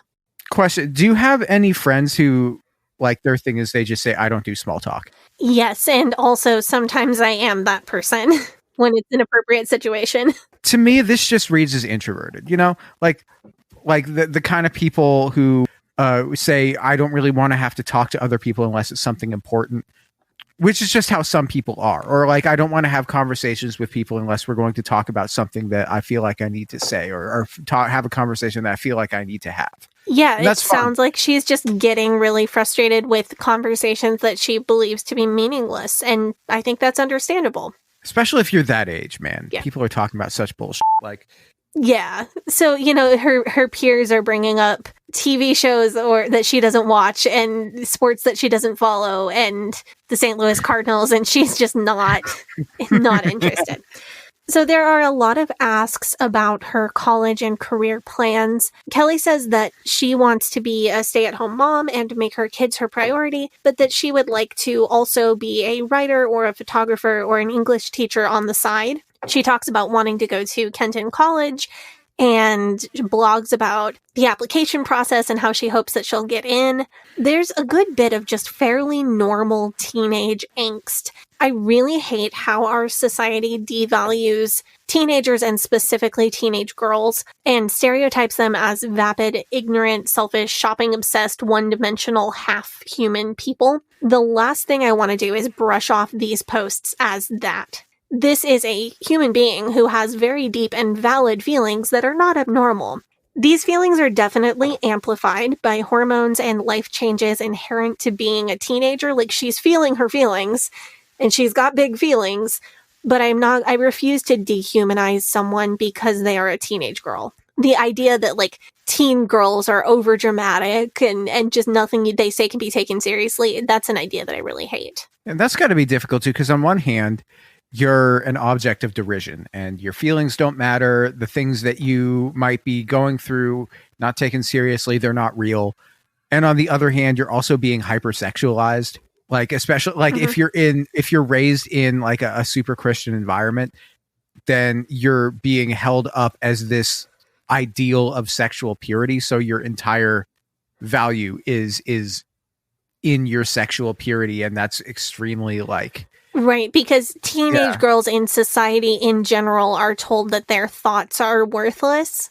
And then if you're in a culture of misogyny and purity culture, in addition to that, then you are worthless except for your purity. And if you choose to have sex, or if you don't choose to have sex and someone rapes you or assaults you, then you have lost your worth and have none. The whole thing is awful, and a lot of us are still recovering, and it's so unsurprising that Kelly seems to be too. And I will get to in a minute what insights this gives about religion in her upbringing. She reblogged a post that said, quote, "I'm going to fix myself right now. I'm tired of hating things. I have the ability to change. I'm going to start believing in the seemingly impossible. I'm going to start trusting in God's words at this very moment." And damn, if that isn't something I could have written at that exact same time in history. She's writing this sometime in 2010. And that constant cycle of like, I'm going to do better. I have to do better. I'm going to force myself to do better. Wow. There's nothing more relatably teenage than I hate everything and I feel like that's my fault. This just could have been lifted from my diary in 2010. I feel like Kelly and I would have been friends, which probably would have been pretty toxic, but I feel like we would have been friends. No, because I'm like none of because for those who have never seen my natural hair color, I'm a natural brunette, so I could have been Diana and she would have been Anne. Oh. Yeah. Yeah. We would have been like, I'm like very pale and dark hair like Diana, and that would have just been us. Kelly wrote in a different post, "All of the major problems in my life come from myself." Again, very teenage. She goes on a couple rants that seem like they're going to veer into like very bad eating disorder territory. She describes some eating disorder behavior that she is doing. I do not want to be dismissive of this. I would say it's very much on a level with what almost every teenage girl that I knew in 2010 was doing. I think I knew so few people that didn't at least dabble in those behaviors. And then for some people, it became a more consuming behavior and they developed an eating disorder and they needed help for that. And then other people, toxic ideas stuck in their head and they still struggle with negative thoughts, but it did not progress to the extent that it did with the first group of people. Kelly seems to be a part of the second group. It didn't seem to become a major theme in her life. These thoughts and the things that she describes do pop back up when she's in college, but it never seems to take her over, which is fortunate, unless it did and she decided not to talk about it further on Tumblr, which I wouldn't think because she talks about a lot on Tumblr. She talks about the difference between her public self and her private inner world, which again, that is being a teenager, dude. She is trying to figure out who she is and how she wants to present herself to a world that feels like it's not made for people like her, and a world that feels like it's not taking her seriously. Once again, extremely relatable. This is right. These are very even if she wasn't a teenager and she was saying these, these are human thoughts that human people. These are human thoughts. I am so glad I did this because this humanized her in such a powerful way for me, and it really led me to some insights about what I think is going on with her. Yeah, I see people snarking on her on the Fundie Snark Uncensored subreddit and just saying mean shit. I'm just the f***. You know what? Some of this, some of the stuff she does is super snark-worthy. Some of it really is. And the way she writes, as an adult, is pretty snark-worthy. I don't know. I feel like she just kind of romanticizes, the 18th and 19th century and, Americana in that point, Americana and the style of literary prose or whatever. Yeah. In that era. And that's just that's really something that she sees herself in, know. Let's we'll get to that. I have some stuff to say about that. But I have to go back. We have to keep this chronological. You know how I am about chronological stuff. Oh, absolutely. So I want to note that at this point, so we're talking mid-2010, she's extremely active on both Flickr and Tumblr, and she has what really seem like solid online friendships on both sites. Online friendships are real friendships. I just want to say that. And she has people who check in on her mental health and check in on how she's doing and send nice notes back and forth to each other. I looked at her Tumblr just to take some data. I was not going to count every single month because I am obsessive, but I am not that obsessive. I felt like May 2010 was a good representative data set. I counted her posts in May 2010 and she posted 111 times that month. Wow. Yeah. So she's active and engaging with people. People ask her a lot of questions. She responds to them. Religion is never absent from her posts. The entire archive that I looked at from 2009 all the way up to 2013, 2014, there is a gradual, consistent growth of what percentage of her posts are related to religion. In the beginning, it's there, but it's almost none. It's there, but it's a very low percentage of her posts. As we get through the years, it's a greater and greater percentage. It becomes more a part of what she is on Tumblr to talk about over time. Someone asked her when she was saved, and I thought her answer was really revealing. She says it was a very young age, so she doesn't know the date, but she remembers being about 5. She was in timeout because she had done something wrong, and she's sitting in the attic. I'm going to read a quote from her post about this. "My parents had yelled at me for something, and I knew I was guilty, and it was just all too much. For some reason, I just could not stop crying. The rest is a blur, but I know that I prayed, and before I fell asleep, I promised to myself, we will never forget this moment ever. And I never have, so I have a good feeling that was it."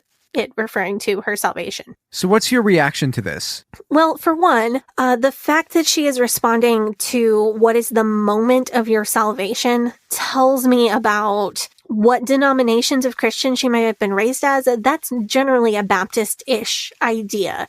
The idea that there is a precise moment of salvation. Other denominations tend to think of salvation as a process that begins when you become a Christian and ends at your death. But the more Protestant you get and the more, like, the closer to Baptist you get, the more likely you are to think of salvation as a moment in time. And she backs up this idea of, like, getting saved as a thing that you do, not as a lifelong process of sanctification. She backs that up in a lot of her other posts about religion. I also think later when she talks about mental health stuff more, I had to think back to this poor 5-year-old who can't stop crying because she doesn't say, I know I did X thing. I know I lied. I know I took cookies out of the cookie jar. She said, I knew I was guilty. And that is a real harsh word for a 5-year-old to be applying to themselves. So one, that leads me to conclusions about what type of child she might have been, but also children don't typically apply that kind of language to themselves unless it is being taught to them by someone else. So moving through to the end of 2010, she is starting to find beef with internet strangers over religion more often. As far as clues towards her fundiness, she posts Bible verses that are not King James. She mentions a woman giving a sermon or a talk at her church. So her church has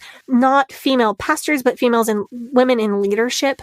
And of course, she's posting videos and images of herself wearing jeans, wearing normal swimwear, that sort of thing. On the other hand, she also made a post around this time defending what I would call light complementarianism. She took a fair bit of flack over her views on LGBT people.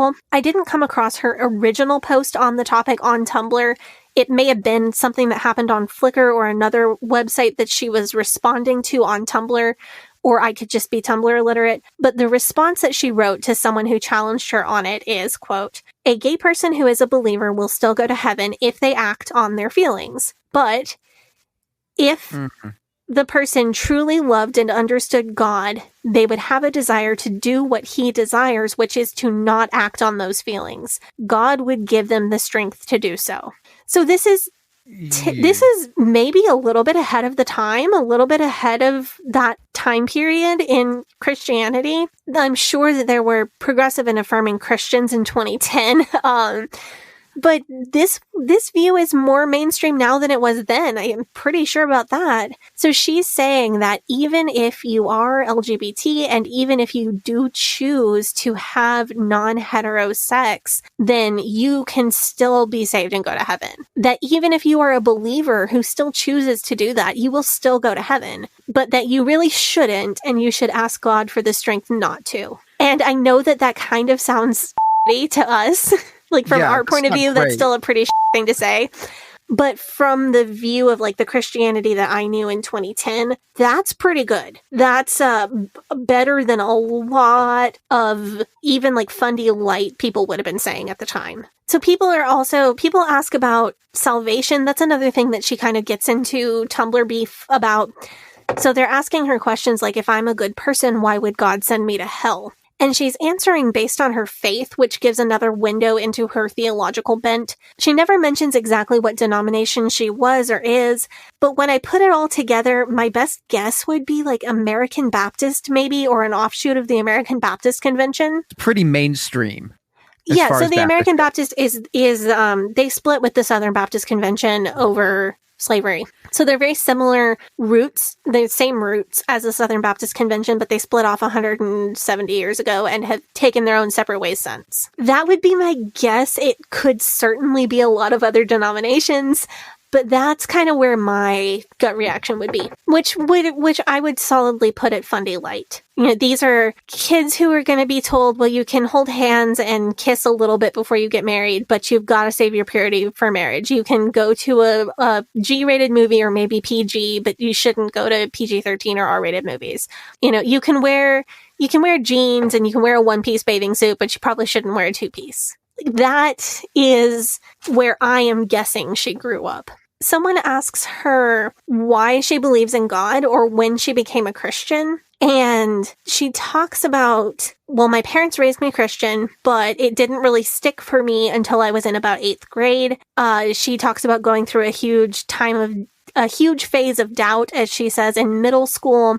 And then in 8th grade, she says she left most of her friends because they were immature and went on a quest for truth. And I'll quote the second half of her post here. And I can honestly say, God just took my heart into his hands and changed my life. Now I can feel him using my mind for him on a daily basis. It's such an amazing feeling. Ever since then, he has always separated me from my peers in the way I think. I've just seen him work through my gifts directly to glorify him. He has opened so many doors for me, and I'm continually shocked that he chooses me to be a witness in so many ways. And that in itself has been such proof of his existence and love. So God exists because God makes me feel feelings, and God wants me to be his personal person who works for him, and God tells me what to do and has a mission for me. Do you think that her decision, because this 8th grade about that age, that's also about the time that she's separating herself from her friends because of their drama or whatever. Mm-hmm.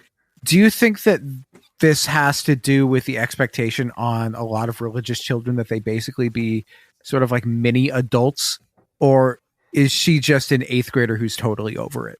I don't think she was raised religious enough to have that expectation of being a mini adult. I think she is just a very book smart, precocious teenager who is, like most teenagers, looking for something deeper and bigger than the life that they had as a kid. Like figuring out the transition between childhood and adulthood. I think it's also worth pointing out that I don't think religious people are the only ones that are expected to be like mini adults, because I also had a lot of those sorts of expectations placed on me growing up.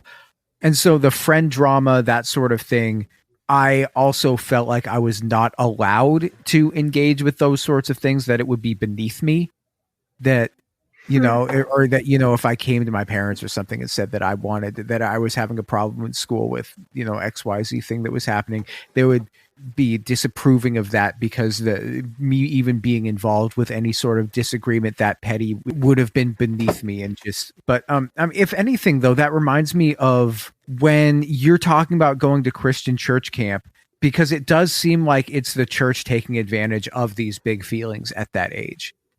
So I don't agree, and the reason that I don't is that it doesn't seem like church is very much a part of her life. It's not, her parents are not making her go to church, and she's definitely not what we would call Fundie. We don't see the strict rules. She never mentions modesty at this point.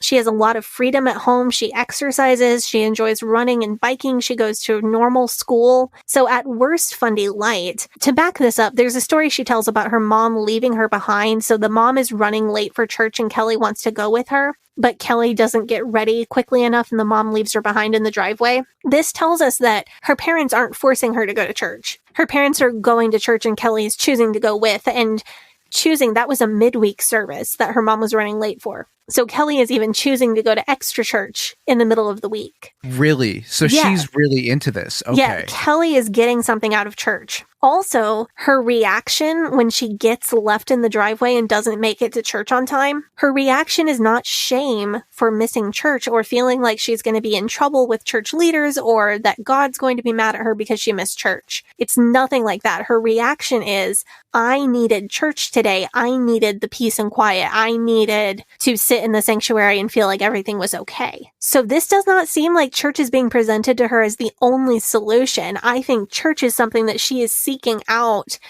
as her coping mechanism to deal with the mental struggles of being a teenager. And like, I did this. I got like legitimately into church because it was my coping mechanism to make me feel like everything was okay when things were not okay with me. So Kelly also has a big crush on some boy at church. He's a bit older, but nothing concerning. She's 16, 17, and he's like 19, 20. He's a freshman in college. So that's a pretty normal age gap, especially for people who are planning on not having sex. I don't really see much of an issue with that. She writes about really wanting to get married and have a family, and she writes about not having sex until marriage. So maybe she's also using church as a way to get to hang out with this guy. And she might also be using church as like to handle or contextualize the crush that she has on this guy.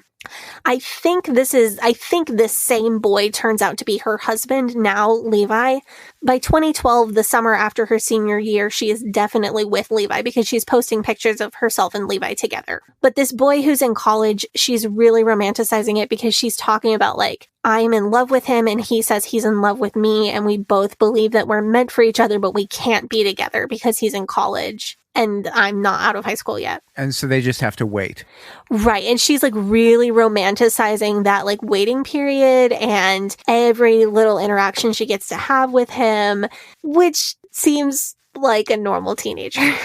As we move into late 2010 and early 2011, she's turned 17. We do get more insights into conflicts with her parents.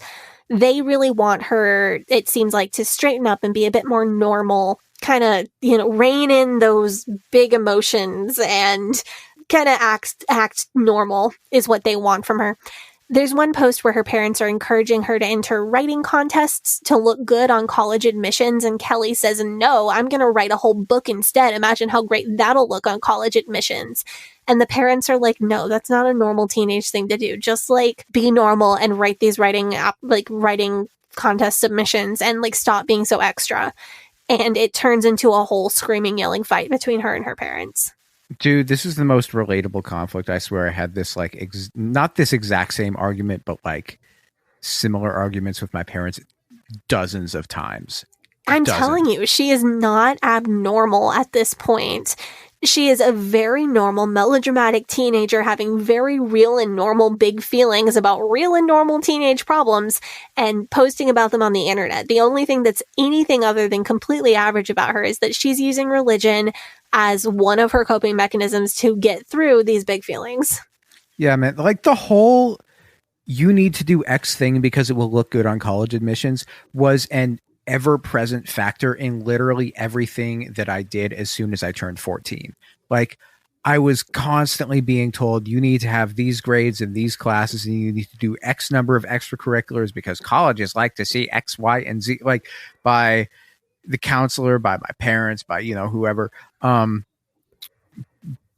then at the same time, it was just like, well, they also want to make sure that you've got a personality and creativity and that you're not just a robot, but make sure that you have X grades and you're doing X number of extracurriculars because that's what they're going to, it's just like, make sure that you do all of the things, but make sure that you do all of the things perfectly and exactly in the way that they want you to do them. But make sure you show your own personality too. Like it was right.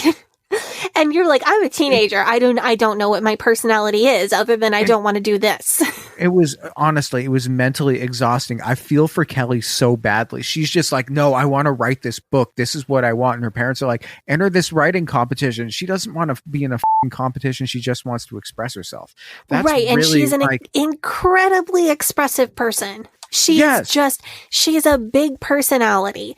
And okay, her big personality is kind of wacky sometimes. It's out there. She's a big personality. She's also introverted. Yes, they exist. Oh, yeah. Absolutely. And like she's kind of caught in this back and forth. It seems like her parents may have also had concern for her mental health. This post is really long in typical Kelly fashion, but I think it's worth reading the whole thing. I'm going to go quick, so if you need to slow me down on the record or on the podcast app, feel free. Yeah, go to 0.75. I think people do that for me anyway. I had a listener message me like, why do you talk so fast? It's because of the editing. I chop all the dead air out of between the... I do speak quickly, but I've tried to slow down. Okay. This is the post from Kelly about her parents' potential concern for her mental health.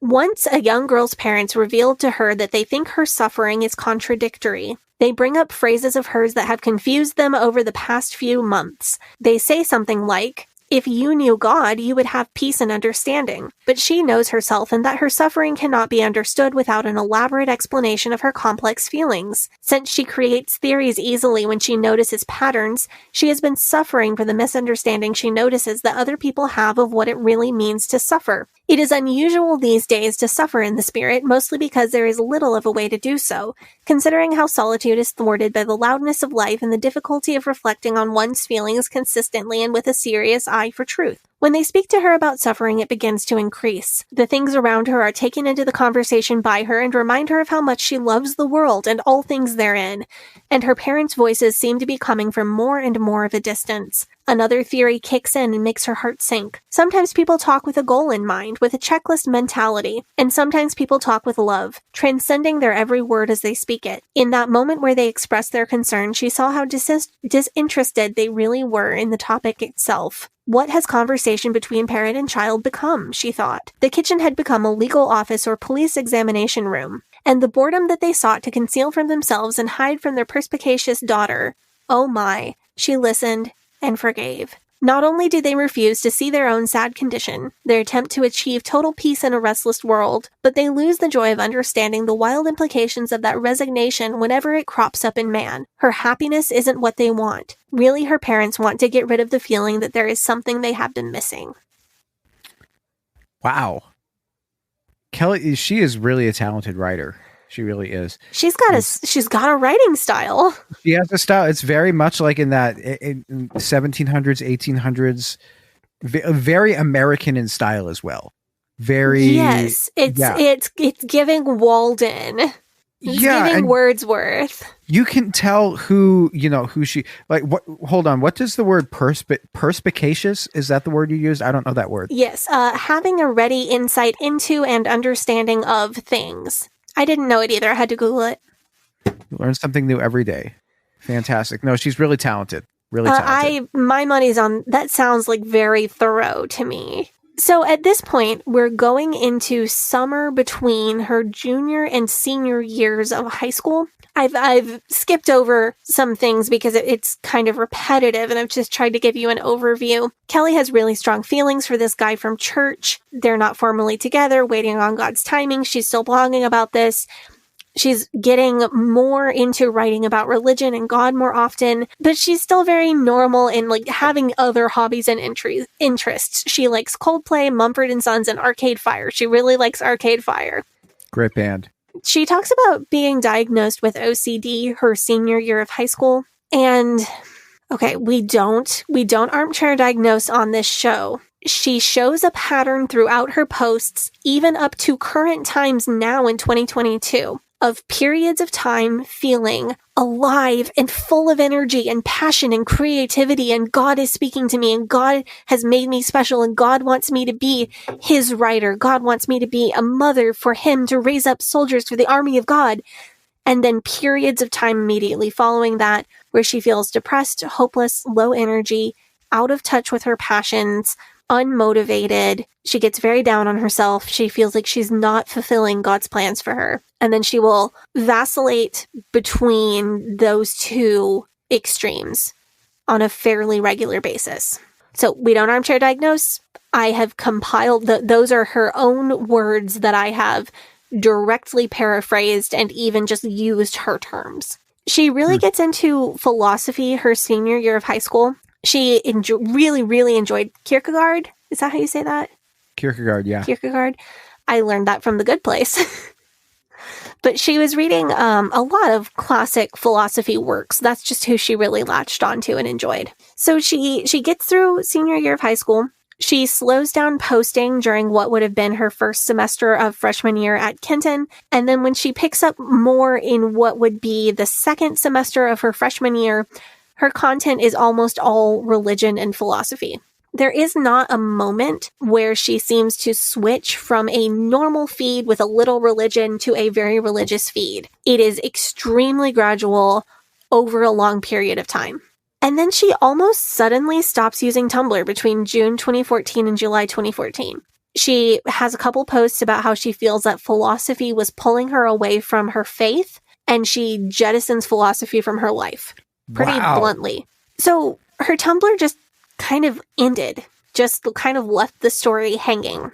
So out of curiosity, I scrolled all the way back on her Instagram, and it turns out that she started posting on Instagram in 2016, around the time that she and Levi got married. So there's only a gap of a couple years between 2014 and 2016. And I imagine that she was pretty caught up in her romance with Levi and planning a wedding and all the things that come with that. Up through the beginning of 2019, her posts are, again, very normal.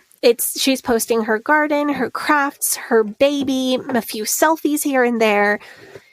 Around early 2019, so 3 years after she starts her Instagram, she starts maybe posting a little moralistic lesson at the end of her posts.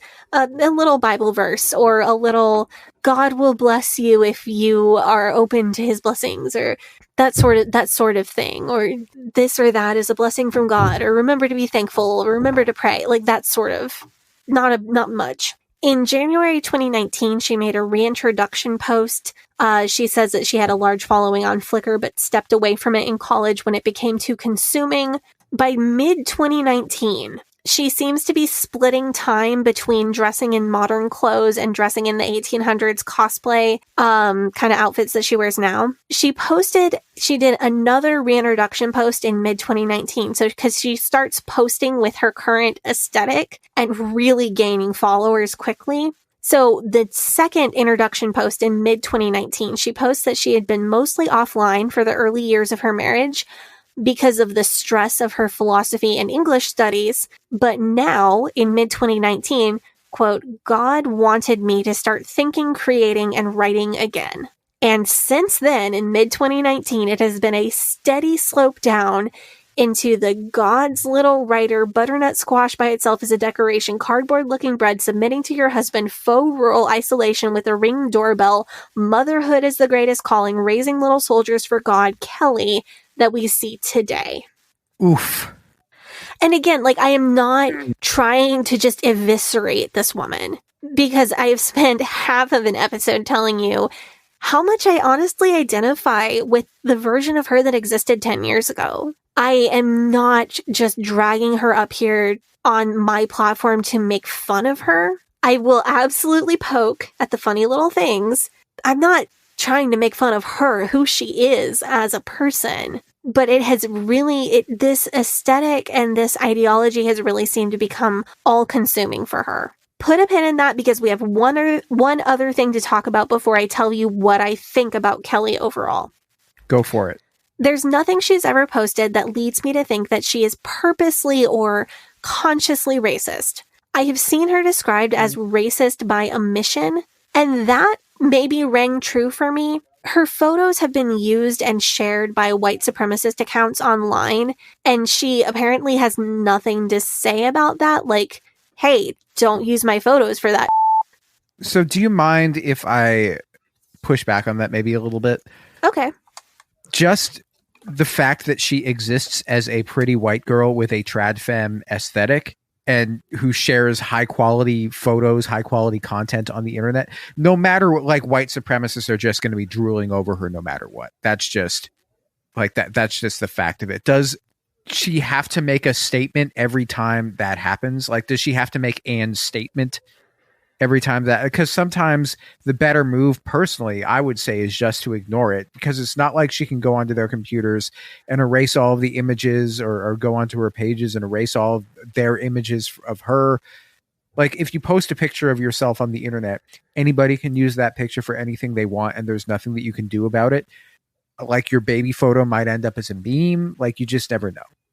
So if someone specific used a picture of me and Chuck for a white supremacist page and I found out about it, I would have a conniption. I would report it to Instagram, demand that it be taken down. Like, I would never want my baby's precious face to be used for something like that. And I feel like expecting her, if she finds out about such a post, to comment on the post, like, boilerplate, please take this down, you're using my images without my permission, and making a report to Instagram. I don't feel like that's an unreasonable expectation. yeah, but Twitter and Instagram don't take down white supremacist content. They really don't. They, I mean, you could straight up post swastikas and say gas the Jews on Twitter and Instagram, and if you report it, then Twitter and Instagram will say this does not violate our community standards. Yeah, I know. I've reported stuff like that on Twitter before. I'm getting the point. Anybody who's listening to this, How this should be fun. Open up your phone if you have Twitter. Open up your phone and into the search bar, type in "Gas the Jews," all one word, "Gas the Jews," and see how many just existing accounts pop up with that as the name. I know, and I've reported anti-Semitic hate content on Twitter before, and had the message come back, "This does not violate our community standards." No, but it's not getting it taken down. It's the principle of making a statement of like, I do not support this. Like this is something that happens to her a lot. So could she have a note saved on her iPhone that just has a boilerplate 2-sentence statement? I do not support the views of this page. This page is using my images without consent. And then anytime a white supremacist page uses her content and she finds out about it, because I know it's not reasonable to expect her to find out about every single time it happens. She gets a lot of interactions on the internet, and that wouldn't be reasonable. But anytime she finds out about it, ask her followers to tell her about it when it happens. And then anytime she finds out about it and has time, copy paste a statement from her iPhone notes and report the account to Instagram and take a screenshot. Like all of that would take 10 to 30 seconds. And I feel like 10 to 30 seconds to not be associated with a racist is maybe worth it. Like, I don't feel like that's too much to ask. I am of the opposite opinion of this, because you know how you associate yourself with something by talking about that thing, especially on social media. Even if you're condemning that thing, if you condemn something, you're still associating yourself with that thing. I don't know. I honestly feel like just ignoring it is better than drawing attention to it. And the only people that really, I don't want to say the only people that are mad about it are people that are kind of her detractors anyway and are looking for a reason to come after her a little bit, because that's just that's kind of the feeling that I get. Like if somebody took a picture of me and did that same sort of thing with it, I would not feel like I had to say something about it every single time that picture popped up, because it would just be a headache. It's just, I think the idea is, though, that her content, even unintentionally, props up white supremacist narratives, because she posts so much about how America was great and perfect back 150 years ago, how the traditional family is going to be, is God's perfect way, and all of her content, even if she totally does not mean to, props up white supremacy.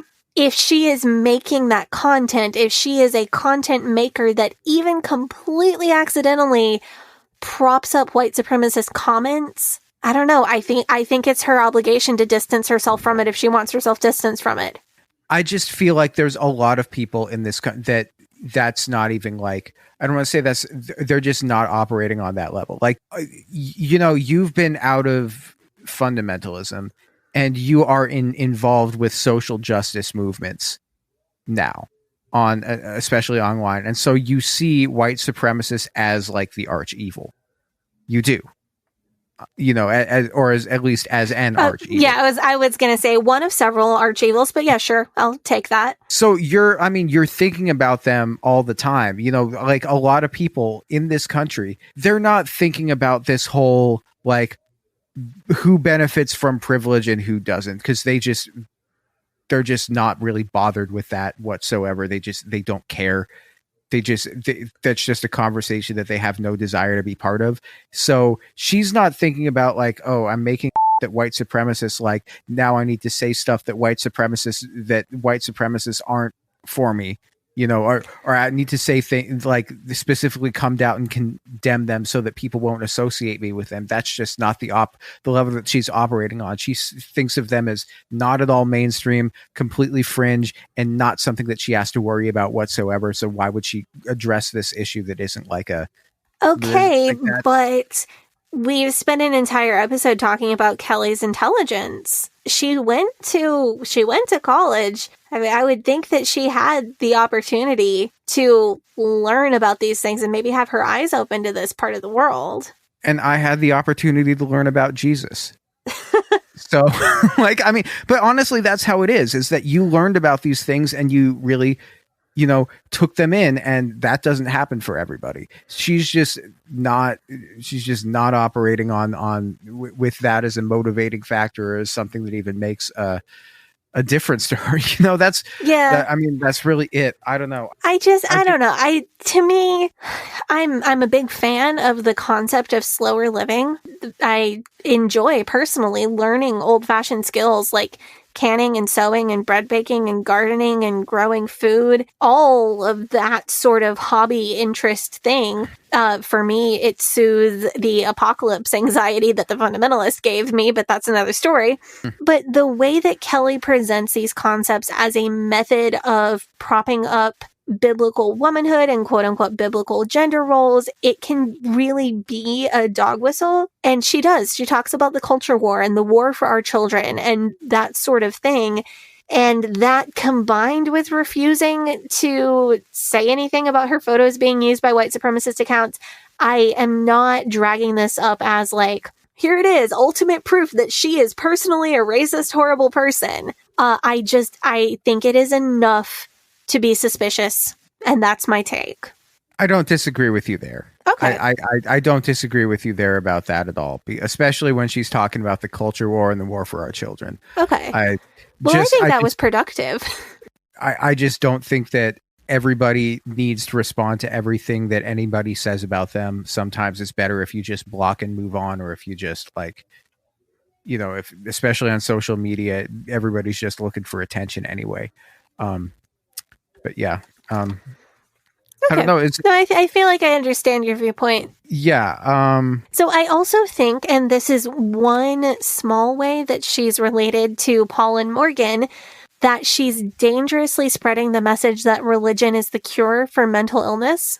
And that's something that she talks about a lot, of like Jesus and God taking away her anxiety, or why do I still struggle with anxiety? I haven't given it up to God. And why am I still struggling with anxiety? Oh, there was something else I had to give up to God, or there was something else that was a sin, or there was something else that was a distraction. Now I'm giving that up to God. And why am I still anxious? I found something else that I've got to give up to God. And that's kind of a cycle that she's currently on, constantly on. So that's one way that she has a relation to Paul and Morgan. But how did Kelly get here? On Tumblr a decade ago, she was posting that she believes abortion is morally wrong and she would never get one, but that laws against abortion hurt innocent people and don't help anyone. She was posting 10 years ago that she believes that she believes that having sex between anything other than a heterosexual married couple is sinful. But she also said that the government allowing gay marriage isn't much of a big deal to her. It's something that she believes is wrong, but doesn't care if it's a law or whatever. She occasionally posted about having a message from God or God's true purpose for her life 10 years ago, but it wasn't something that occupied her daily thoughts and that she wrote and posted constantly about the way that it does now. I think that Kelly loved the following she had on Flickr and Tumblr and other social media back in the day when she was an older teenager. She wrote so much about how she felt like she had no community outside of those online spaces. And now as an adult, she is still primarily finding community in those online spaces. I think she has always seen herself as a little bit of an outsider. And I think that in times when she hasn't had these online communities to support her and tell her that she's okay and that you're different, but you're fine. Like, you're different, but that's okay. When she has not had those online spaces, she has dived deeper into religion to make her feel okay. I don't think the thing we do with Kelly is snark on her mental illness or most of her weird behavior.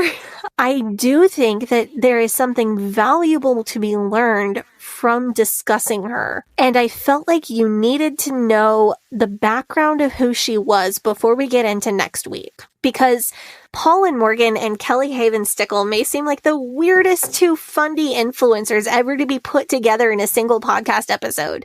Everything about their brands are polar opposites within the world of Christian influencers. but they have something in common, and they have something in common with Kim Plath, Michelle Duggar, and Andrea Yates. All of these people had life experiences that have somehow led them to a firm belief, not a belief in God, not a strong religious faith, but a firm, unshakable belief in their own brand of religious fundamentalism.